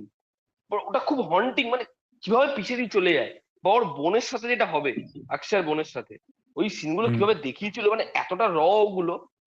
ওইটাকেও আমার মনে হয় যে ওটা না ওই সময় দেখতে মানে অক্ষয় কুমার তখন কি করছে, তিসমার খান করছে এরকম টাইপের, আর ওর একটা তখন অডিয়েন্সও তৈরি হয়ে গেছে। তো অক্ষয় কুমার কমেডি মানেই ছবি হিট আছে, তার থেকে কমেডির মধ্যে এরকম এতটা বড় একটা টেক্সট, এরকম একটা ছবি, আমার মনে হয় যে কারণে ছবিটা বক্স অফিসে সেরকম ভাবে ওয়ার্ক করেনি। কিন্তু খাট্টা মিঠা খাট্টা মিঠা না চলার উপন্দা যেগুলো বলছে হতে পারে সেগুলো, কারণ খাট্টা মিঠা না চলার আমি কোনো কারণই খুঁজে পাই না। খাটা মিঠা মারাত্মক সিনেমা, খাটা মিঠার মতন মানে আমার মনে হয় যে মানে প্রিয়দর্শনের বেস্ট। আচ্ছা বলছি, আক্রোশ ছবিটা চলেছিল? আক্রোশ কি চলেছিল? চলে, আক্রোশও চলেনি তো? আক্রোশও তো ভালো ছবি। আক্রোশ ভালো ছবি। আক্রোশ মানে আক্রোশ, আমি ওই সিকোয়েন্সটা যখন হচ্ছে জিপটা কেটে দেবে, আক্রোশ দুর্দান্ত সিন, দুর্দান্ত ছবি। আক্রোশে একটা সিন আছে না, ওই সিনটা আমার বেস্ট লাগে, যে অজয় দেবগন আর অক্ষয় খান্না যায় ওই বাহুবলিটার বাড়িতে, ওদের থ্রেড দিতে থাকে, হঠাৎ করে অজয় দেবগন ওর এটা মেন পয়েন্টটা ধরে নেয়, ধরে নিয়ে রিভলভার বার করে, বলে আপ ফিরসে বল। ওই সিনটা হেভি ছিল। আক্রোশও হেভি ছবি, মানে আক্রোশের থেকে অনেক অনেক বেটার ছবি হচ্ছে খাট্টা মিঠা। মানে খাট্টা মিঠা হচ্ছে কি, তুমি দেখতে বসো, তুমি যেরকম হাসবে সেরকম, ছবিটা যে ওই ছবিটাই এতটা ইমোশনাল করে দেবে এটা ভাবা যায় না। মানে ছবিটা যে কি করে বানিয়েছে, কি টাইপ রাইটারে টাইপ করছে, অক্ষয় কুমার প্রণাম চাইছে, ঠাক করে মারলো, মুখে দেখা লাগলো, এই হয়ে গেল, কি সব সিন ওগুলো। আর না আমি কি সচিন টিচকুলে, তো আপনার টিচকুলে সে মেরা টিচকুলে নিকাল দে, কি সব আর দেখাচ্ছে এরকম। আরেকটা সিনেমা এইটা নিয়ে একদমই কথা হয় না, বাট ওই সিনেমাটা দেখো, মানে দেখেছো নিশ্চয়ই, মালামাল উইকলির একটা সিকুয়েল, কামাল ধামাল মালামাল বলে, দেখেছো? নানা পাটেকর ছিল, শ্রেয়াস তালপটে আর নানা পাটেকর ছিল। ওটা বেসিক্যালি মালামাল উইকলি সিকুয়েল, বুঝতে পারো? 2013-14 সালে এসেছিল, নানা পাটেকর প্রচুর খেতে থাকে। ওই সিনেমাটাও বেশ ভালো ছবি, কোনোদিনও দেখো, ছিমছাম ছবি একটা, মানে একটা লোক আছে। কিন্তু ছবিটার প্রথম দিকটা খুব মজা, তখন ইন্ট্রোডাকশনটা হচ্ছিল, ততক্ষণ না কমেডি ফমেডি ভালো, এবং ইভেন মেসেজটাও কিন্তু খারাপ নয়। দেখবে নানা পাটেকরকে দিয়ে যে মেসেজটা দেয়, যে ওই লোকটা কি আদৌ কোনো বাইরের ইন্ট্রুডার নাকি, মানে ওরই পুরোনো ছেলে যে খুব ফেরত এসছে, ওই ইমোশনটাও কিন্তু ভালোই ছিল। মানে আমি বলছি যে এক্সট্রাঅর্ডিনারি কোনো ছবি নয়, বাট খারাপও ছবি নয়, কিন্তু মানে ডিসেন্ট ছবি। ওদের ওই ছবিটা চলেনি, সেটা চুপচুপকে, ওটা ওই ছবিটা পর্যন্ত চলেনি। ভাবো তুমি একটা ডিরেক্টরের এর মানে আফসোস হবে না? চুপচুপকের মতো একটা মিষ্টি ছবি, এরকম একটা গল্প যেখানে মানে বোবা মেয়েটা কথা বলতে পারে না, এ বোবা হয়ে রয়েছে, এবং ওই ছবিতে পারেশ রাওয়াল, রাজপাল যাদব, ভাই চুপচুপকের মতো কমেডি ছবি হয়ই না, হয়ই না। ও ভাই আরে ওটা নেক্সট লেভেল ছবি, ঠিক আছে? বলছে রত্না রত্না রত্না বান্ডিয়া ইধার লাথি মারলো গিরি। না আমি বলছি একটা ছোট্ট সাপোর্টিং ক্যারেক্টার, মানে ওখানে রাজপাল যাদব ছোট্ট সাপোর্টিং ক্যারেক্টার, লাস্টেও তার একটা সিন রয়েছে দেখবে, যেখানে ওদের যখন কারিনার সঙ্গে অ্যাকচুয়ালি শাহিদের বিয়ে হচ্ছে, তখন শাহিদকে গিয়ে একটা গিফট দিচ্ছে, বলছে মেরে সে ইতনাই হুয়া হ্যায়, ঠিক আছে?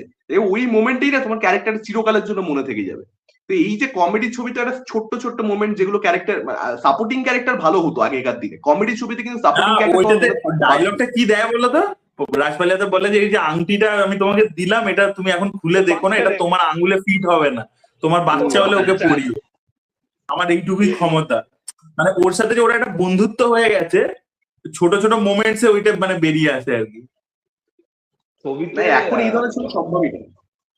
ছবিতে একটা ওই জায়গা আছে ইনোসেন্সটা যখন নেই, জানো তো?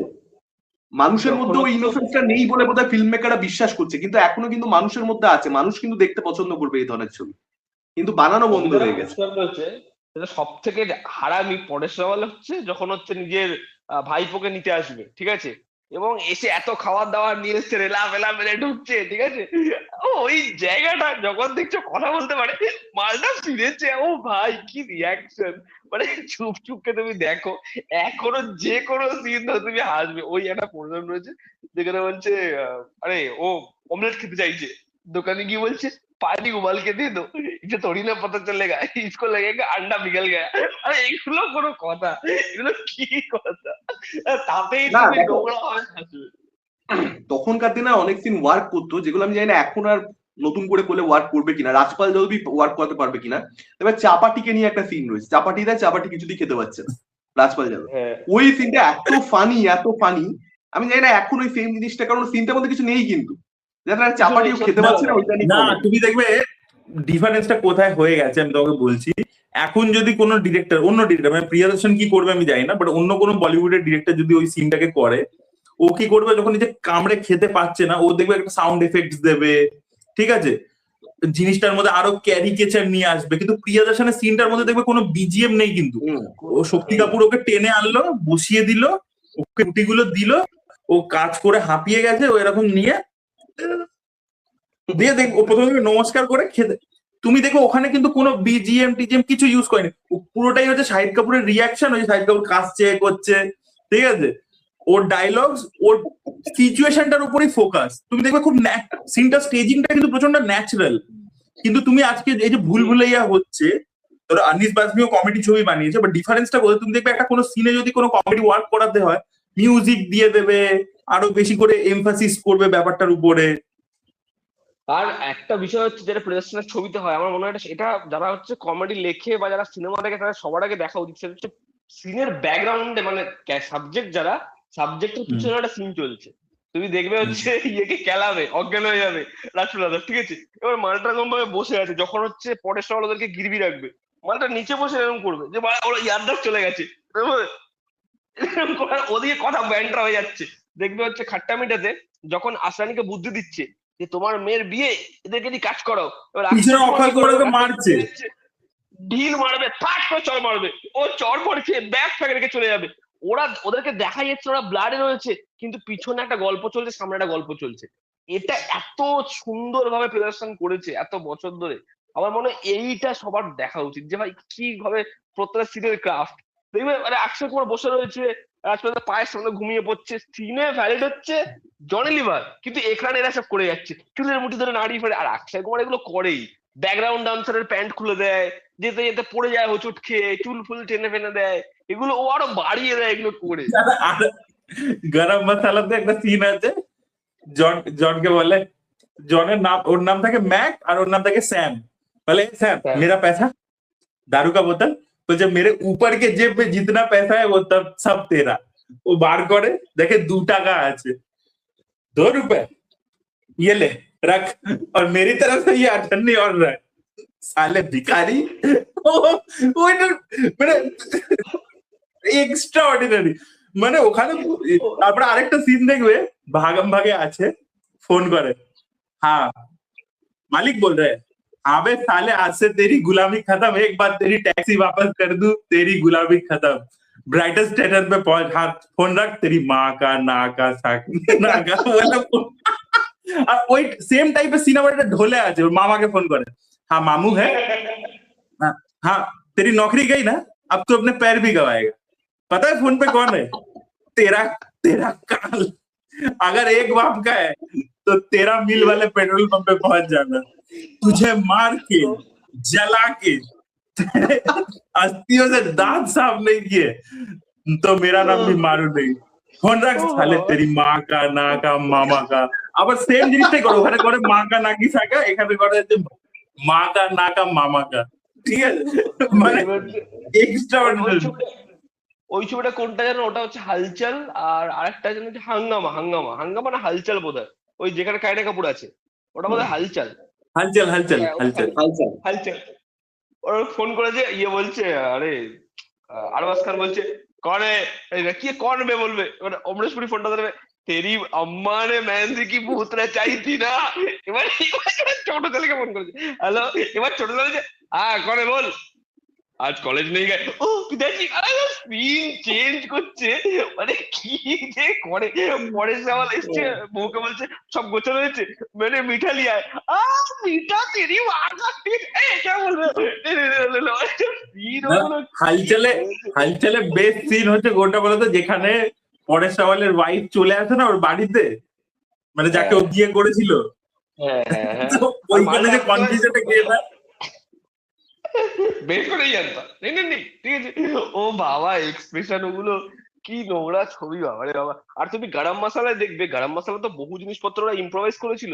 ওই যে জায়গাটা যেখানে হচ্ছে এবারে পুজো যায় মালটা যতবারই হারাবে দরজা খুলে যায় ঠিক আছে ওই সিন ঠিক আছে ও इससे पता है वो कि इतनी छोटे छोटे बच्चे मैंने उसको पट पे खिलाया है মানে কিভাবে এসব বলছে কি অ্যাক্টিং করছে। আমি একটা ভিডিও দেখছিলাম ছোট যেখানে দুজন বলছে বলে এই ছবিটা দেখলে বোঝা যায় ছবিটা অক্ষয় কুমার চেষ্টা করছে ছবিটাকে কত বেটার কমেডি ছবি করা যায় আর জন এব্রাহিম চেষ্টা করে ছবিটাকে কত খারাপ ছবি বানানো যায়। ওই এক্সপ্লেনেশনটা আমার হেভি না, লেগেছিল। এইটা নিয়ে জানো তো প্রিয়দর্শনের ইন্টারভিউতে বলছে যে 4th ডেতে শুটিং যখন শুরু করেছে 4th ডেতে জন এসে প্রিয়দর্শনকে বলছে যে প্রিয়ান স্যার আমাকে আপনি রিপ্লেস করে দিন, কারণ জন মডেলিং ব্যাকগ্রাউন্ড থেকে এসছে আর প্রথম ওর অ্যাক্টিং খুব ভালো ছিল না, এবার কমেডি করছে যেটা পুরোটাই পারফরমেন্সের উপর, বলছে যে আমি পারবো না এটা করতে। তো তখন প্রিয়দর্শন ওকে বলছে অক্ষয় এত বেটার করছে, আমার জন্য ছবিটা ধীরেই যাবে, প্লিজ প্লিজ আমাকে ড্রপ করে দিন, আমার পরে আমাকে নিয়ে বদনাম হবে আর কি, মিডিয়া লিখবে উল্টো পাল্টা। তো প্রিয়দর্শন বলছে যে John if you trust me do the film, I am very sure, I am very confident যে তুমি পারবে, ঠিক আছে? তুমি এসব ভেবোই না কে কি বলছে, কে কি ভাববে, পরে কে কি বলবে লিখবে মিডিয়াতে, তুমি কিচ্ছু এসব ভেবো না, ফোকাস অন দ্য ক্যারেক্টার, ব্যাস বাকি আমি করিয়ে নেবো তোমাকে দিয়ে। এবং তারপরে বলছে এই ইন্টারভিউতেই বলছে অক্ষয় বুঝে গেছিল যে জন একটু আনকমফোর্টেবল হচ্ছে, মানে যেহেতু জোনটা কখনো কাজ করেনি, প্লাস অক্ষয় তো বড় স্টার তখন, তো জন ভাবছে, আর প্লাস প্রিয়দর্শনের সাথে অক্ষয় তখন অলরেডি কাজ করে ফেলেছে, তো ও ভাবছে ওকেই স্পেস দেবে, আমাকে হয়তো কেটে দেবে, এডিটে পরে বাদ দেবে, কিছু করবে, জন এইসব ভাবছে, জন একটু, এবং ওই ফ্রি ব্যাপারটা আসছে না, এবং ওখানে তো ওটা পুরোটাই তো একটা টম এন্ড জেরির মতো ওদের দুজনের মধ্যে একটা ব্যান্ডার, সেটা আসছে না।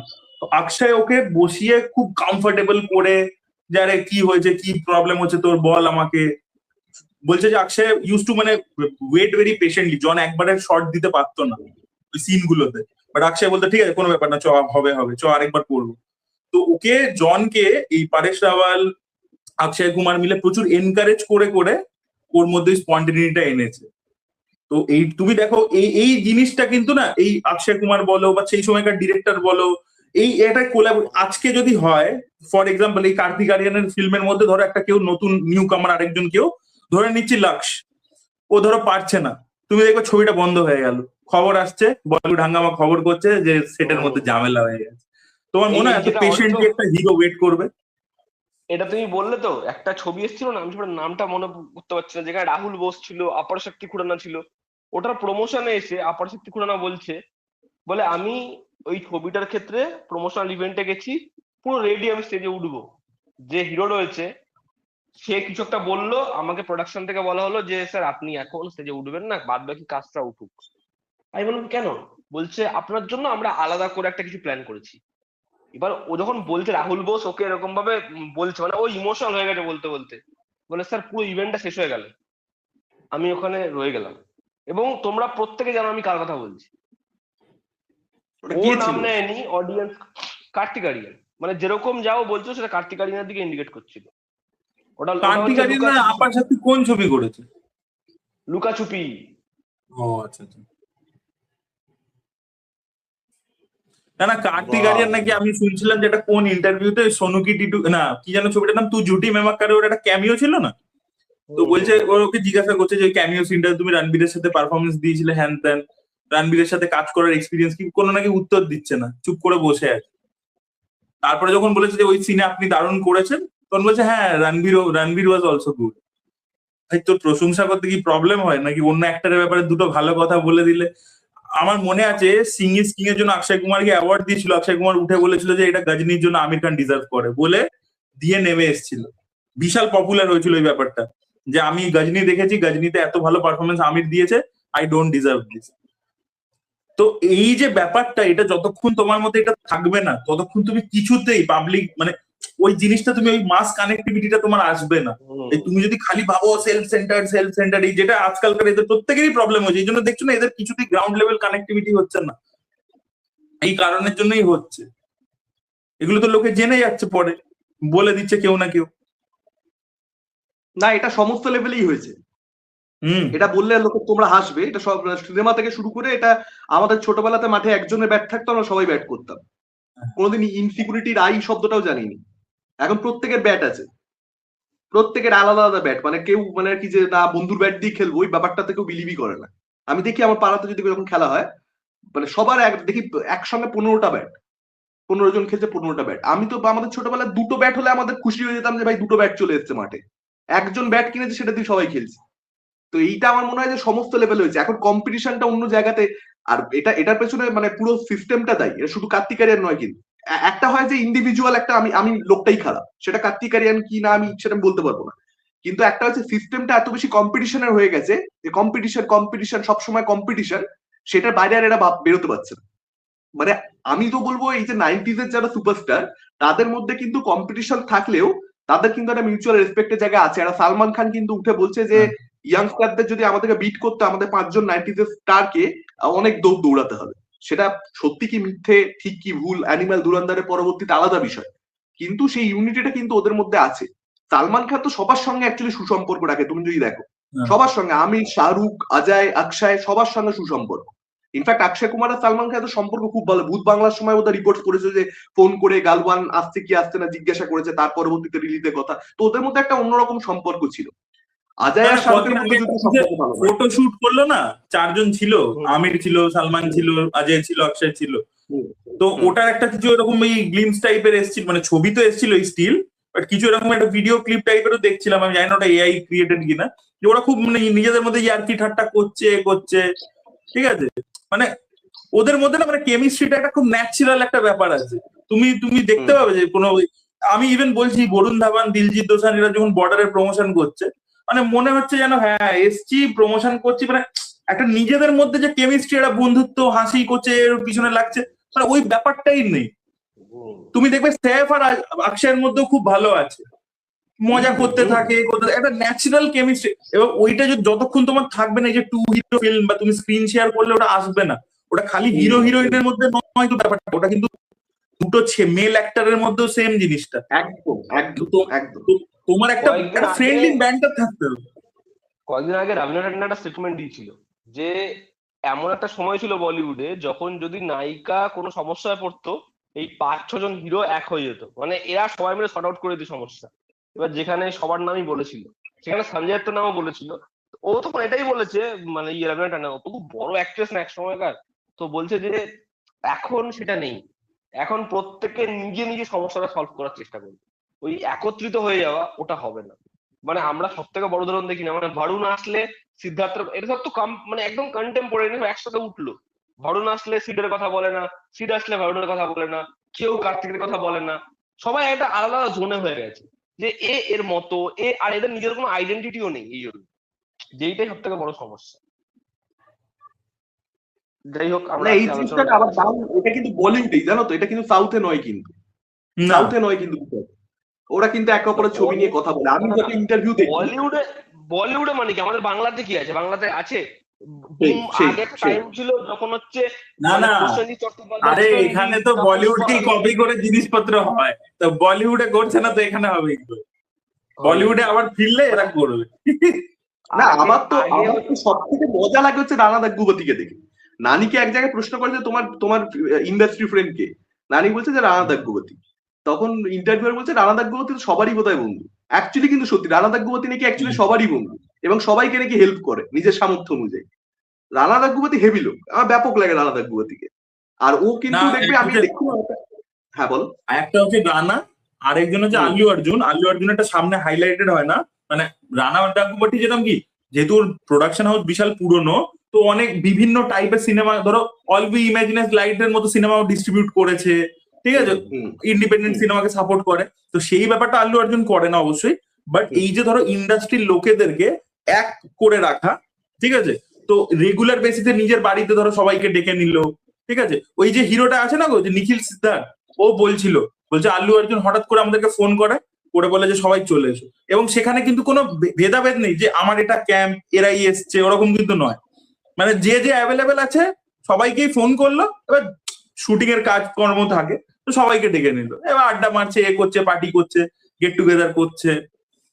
ইভেন ওখানে ডিরেক্টরদের মধ্যে ওই কেমিস্ট্রিটা আছে। কিন্তু ধরো বাংলার ছবি আসছে, রাজামৌলি চলে গেল প্রমোশন করতে প্রি রিলিজ ইভেন্টে, আবার আর এর সময় বাংলা ওকে ইন্টারভিউ করছে, ঠিক আছে। না, এটা তো আমি রাজামৌলিকে তো কেউই না করতে পারে। এটা তো আমি বলবো তামিলনাড়ুতে তামিল ফিল্ম ইন্ডাস্ট্রিতে খুব রয়েছে, লোকেশ তুমি দেখো, বা লোকেশ অ্যাকচুয়ালি যে পরিচালকের সঙ্গে অরুণ মাথেশ্বরন, ঠিক আছে, এদের মধ্যেও কিন্তু একটা আন্ডারস্ট্যান্ডিং আছে, অ্যাটলিস্ট তাই তো বলে। এবং এটা আবার হিন্দি ফিল্ম ইন্ডাস্ট্রিতে আছে, কিন্তু ওটা মানে বলিউড আর হিন্দি ফিল্ম ইন্ডাস্ট্রি আমি চিরকাল আলাদা বিশ্বাস করেছি। তো হিন্দিতে আবার আমরা কয়েকদিন আগে আলোচনা করছিলাম সুজিত সরকার, এবং তার সঙ্গে সঙ্গে এক ফোন আমার ফোন আছে,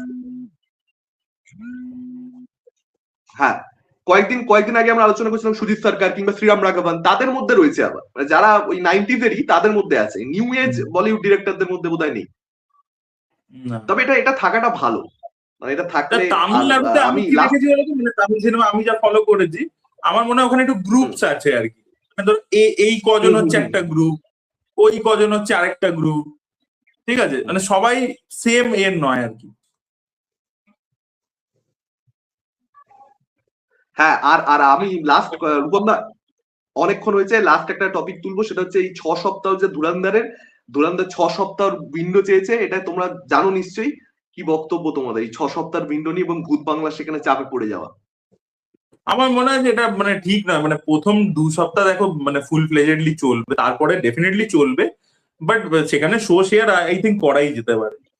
মানে এই যে পুরো ডমিনেন্স, এটাও দেখবে একটা নতুন ট্রেন্ড হয়ে গেছে, যে অ্যাট এ টাইম ছবি রিলিজ করলে লোকে ভিন্ডিকটিভ হয়ে যাচ্ছে, ঠিক আছে, এটাও সব ইন্ডাস্ট্রির একটা নতুন ট্রেন্ড, ঠিক আছে। আগে তো এরকম কত ছবি একসাথে রিলিজ করেছে, একই হিরোর একই দিনে 2টো ছবি রিলিজ করেছে, ঠিক আছে। তুমি সিনেমা ভালো বানাও, একটা চল রাখো যে লোকে হলে গিয়ে রেগুলার বেসিসে ছবি দেখবে, সেই অনুযায়ী সেই অ্যামিনিটিস গুলো প্রোভাইড করো, হলের ইনফ্রাস্ট্রাকচার বেটার রাখো, টিকিট প্রাইসে অটোমেটিক্যালি আসবে। লোকে কি করে বলো তো, ইভেন্ট ফিল্ম টিকিটের দাম যা তা করে দিলাম, ঠিক আছে, কারণ আমাকে এটা রেকর্ড দেখাতে হবে।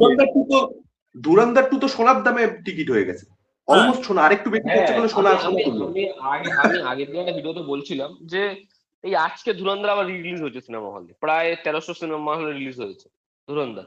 মানে আর কত হাইপ লাগবে রে বাবা, মানে আর কোন অডিয়েন্সকে দেখাতে চাইছি ছবিটার এই লেভেলে হাইপ রয়েছে, আমরা প্রত্যেকে ছবিটা নিয়ে বিভৎস এক্সাইটেড। এবং আমার মনে হয় আমরা যেরকম ধুরন্ধর নিয়ে কথা বলছি, তুমি একটা জিনিস দেখবে অরিত্র, এটা বহু লোক বুঝতে পারছে না, বহু ট্রেড এক্সপার্ট, বহু হিন্দি রিভিউয়ার, তারা কিন্তু ধুরন্ধর পার্ট 1-এর খারাপ রিভিউ দিয়েছে, অ্যাভারেজ রিভিউ দিয়েছে। এবার যেই তারা দেখলো মার্কেটটা ঘুরে গেছে, আমরা তো সবার আগে রিভিউ দিয়েছি, আমাদের কি রিভিউ সেটা তখন ছবিটা প্রথম দিন চলেও নি, আমরা যা রিভিউ দিয়েছি, ঠিক আছে। তুমি দেখো আজকে তাদের পুরোপুরি স্টেটমেন্ট বদলে গেছে। আমি তোমাকে এখন লিখে দিচ্ছি, তারা ছবি না দেখেই বলে দেবে ব্লকবাস্টার ছবি, কারণ এটা হাওয়ার ওপরে বিশ্বাস করে, ঠিক আছে। কারণ আমরা যখন রিভিউ দিয়েছি, আমরা প্রত্যেক একটা কথা বলেছি, এই ছবিটার থেকে আপনারা যদি শুধু র অ্যাকশন ডিমান্ড করেন, ওরকম কিছু এক্সপেক্ট করেন, ছবিটা ওরকম নয়, এই ছবিটার জন্য ইন্টেলেক্ট লাগবে। আমরা এগুলো বলেছি, আমরা ভাবিনি ছবিটা চলবে এতটা, কিন্তু তারা এখন হাওয়ার জন্য ঘুরছে। এবার বিষয়টা হচ্ছে, আমার কথা হচ্ছে, একটা ছবিটা নিয়ে এই হাইপ রয়েছে, আগের পার্ট 800 কোটি কামিয়েছে নেট কালেকশন, এটা হয়তো 1000-1200 করে ফেলবে। এবার রিলিজ আর কিসের জন্য, মানে আর কিসের জন্য ছবিটা রিলিজ? না, আরেকটা জিনিস হচ্ছে কি, আমার এটাও মনে হয় রূপম, মানে এটা আমি সিনেমাটাকে ক্রিটিসাইজ করছি না কোনোভাবে, ভাববেন না, কিন্তু এই যে ধরো প্রোডাকশন হাউস গুলো, তাদের যে স্ট্র্যাটেজি গুলো, এই জিও স্টুডিওস ইত্যাদি, যে আমি এমন একটা আননেসেসারি টিকিট প্রাইসিং করে দেবো, এটাতে অ্যাকচুয়ালি কিন্তু কি হচ্ছে, তোমার কালেকশন বিশাল দেখতে পাবে তুমি, কিন্তু ধরো এই ধুরন্ধর ছবিটা তো অনেক লোকের কাছে পৌঁছেছে, প্রচুর লোকে এক্সাইটেড ছবিটা দেখার জন্য, কিন্তু কিছু লোকের জন্য তুমি এই ছবিটা এরকম একটা টিকিট প্রাইস সেট করে, ব্লকবাস্টার একটা সুপার মানে প্রাইসিং সেট করে দিলে, তারা কিন্তু তখন হলে গিয়ে দেখতে পারবে না ইনিশিয়াল রানে, তার ইচ্ছে থাকলেও পারবে না। কারণ তুমি যদি ধরো, আমি কথার কথা বলছি যে তুমি একটা তোমার ফ্যামিলিকে নিয়ে ছবি দেখো, এবং 1500 টাকা করে যদি টিকিট হয়, বা 500 টাকা করেও যদি, আমি কলকাতার রেসপেক্টে বলছি, ধরো 500 টাকা করে টিকিট, 500 1500 টাকা টিকিট, ঠিক আছে, তারপরে তোমার যাতায়াতের খরচা আছে, খাওয়া দাওয়া একটু আছে, ফ্যামিলিকে নিয়ে গেলে তুমি, তো আমরা যেরকম গিয়ে কিছু খাই না, বসে থাকি, তো সেটা তো সবাই করবে না। তো একটা যা খরচা হয়ে যাবে, মানে ওয়ান শটে তোমার 3,000 টাকার উপর বেরিয়ে যাবে। আমি হলে এত কিছু খাইনি, জানো তো। আমরা কেউ খাই না। আমরা আমরা কি করি, মানে এটা আমরা তিনজনই হয়তো করি। আমি অরিত্র সাগর আমরা কি করি, অডিয়েন্সকে বলে দিই, আমরা যাই, প্রথমে যাই ওয়াশরুমে, যাই ওয়াশরুম থেকে বেরোই, জল খাই 3 গ্লাস, আবার ওয়াশরুমে যাই, বেরোই, তারপরে আমরা ঢুকে পড়ি সিনেমা হলে। আমাদের এটাই খাওয়া, মানে মাল্টিপ্লেক্সে গেলে। আর সিঙ্গেল স্ক্রিনে গেলে, হ্যাঁ সিঙ্গেল স্ক্রিনে গেলে আমরা একটু চিপস খেতে পারি, তবে মাল্টিপ্লেক্সে গেলে আমাদের এটাই, আর কিছু খাওয়া হয় আমি না। আমি না, বলছি আমি এই যে একটা অরিত্র জিনিস, কথাটা আমি বললো, নবীনাথে যখন যাই, আমি নবীনাথে প্যাটিসটা খাই, কারণ ওটা আমার খুব ভালো লাগে। নবীনাথ অরিত্রদা প্যাটিস কথাটা ভালো, বললে আমি এত তোকে বলবো সত্যি।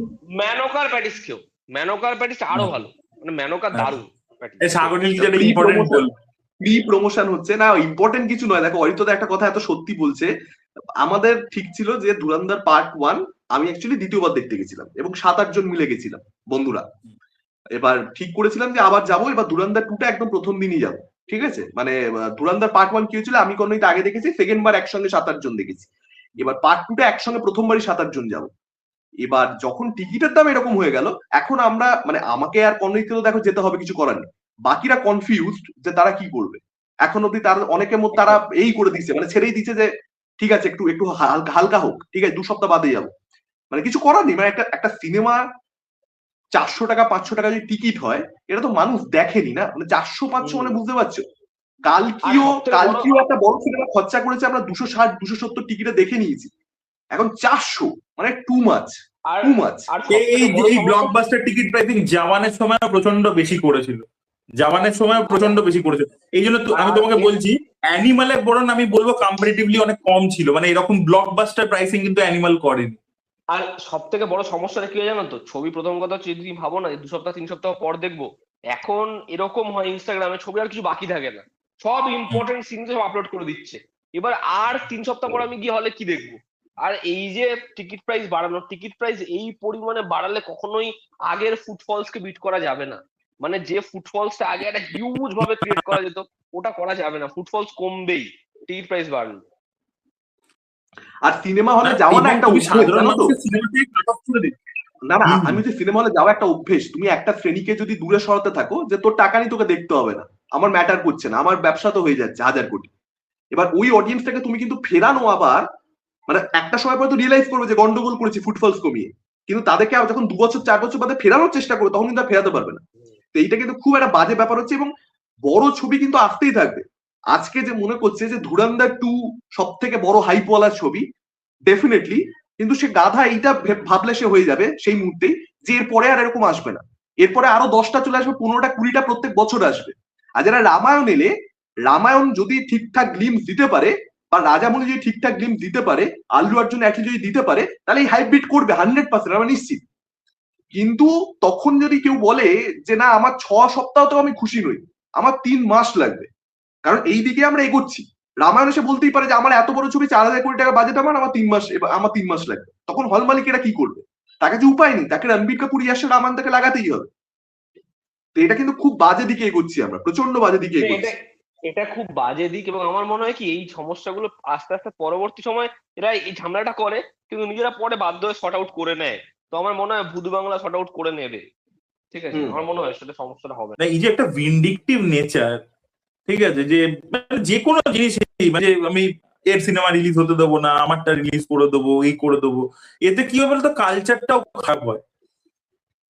তুমি ঠিকঠাক প্রপারলি ইভেনলি শো ডিস্ট্রিবিউট করো, সিনেমা চালাও, লোকে দেখবে, ঠিক আছে, হেলদি চ্যাটার, তো তোমার যদি ছবি ঠিক থাকে, ঠিক আছে। এখন অ্যাকচুয়ালি না লোকে উম, মানে ওয়ার্ড অফ মাউথ বলে জিনিসটাকে না মেরে দিতে চাইছে। এটা নিয়ে আমি একটা ভিডিও বানিয়েছিলাম, এই ওয়ারের সময় দেখবো ওয়াইআরএস করতে গেছিল, যে যতক্ষণে ওয়ার্ড অফ মাউথটা বেরোবে তার আগেই আমি একটা 3 দিনে কালেকশন করে নেবো, মানে এরকম একটা মাইন্ডসেট আর কি,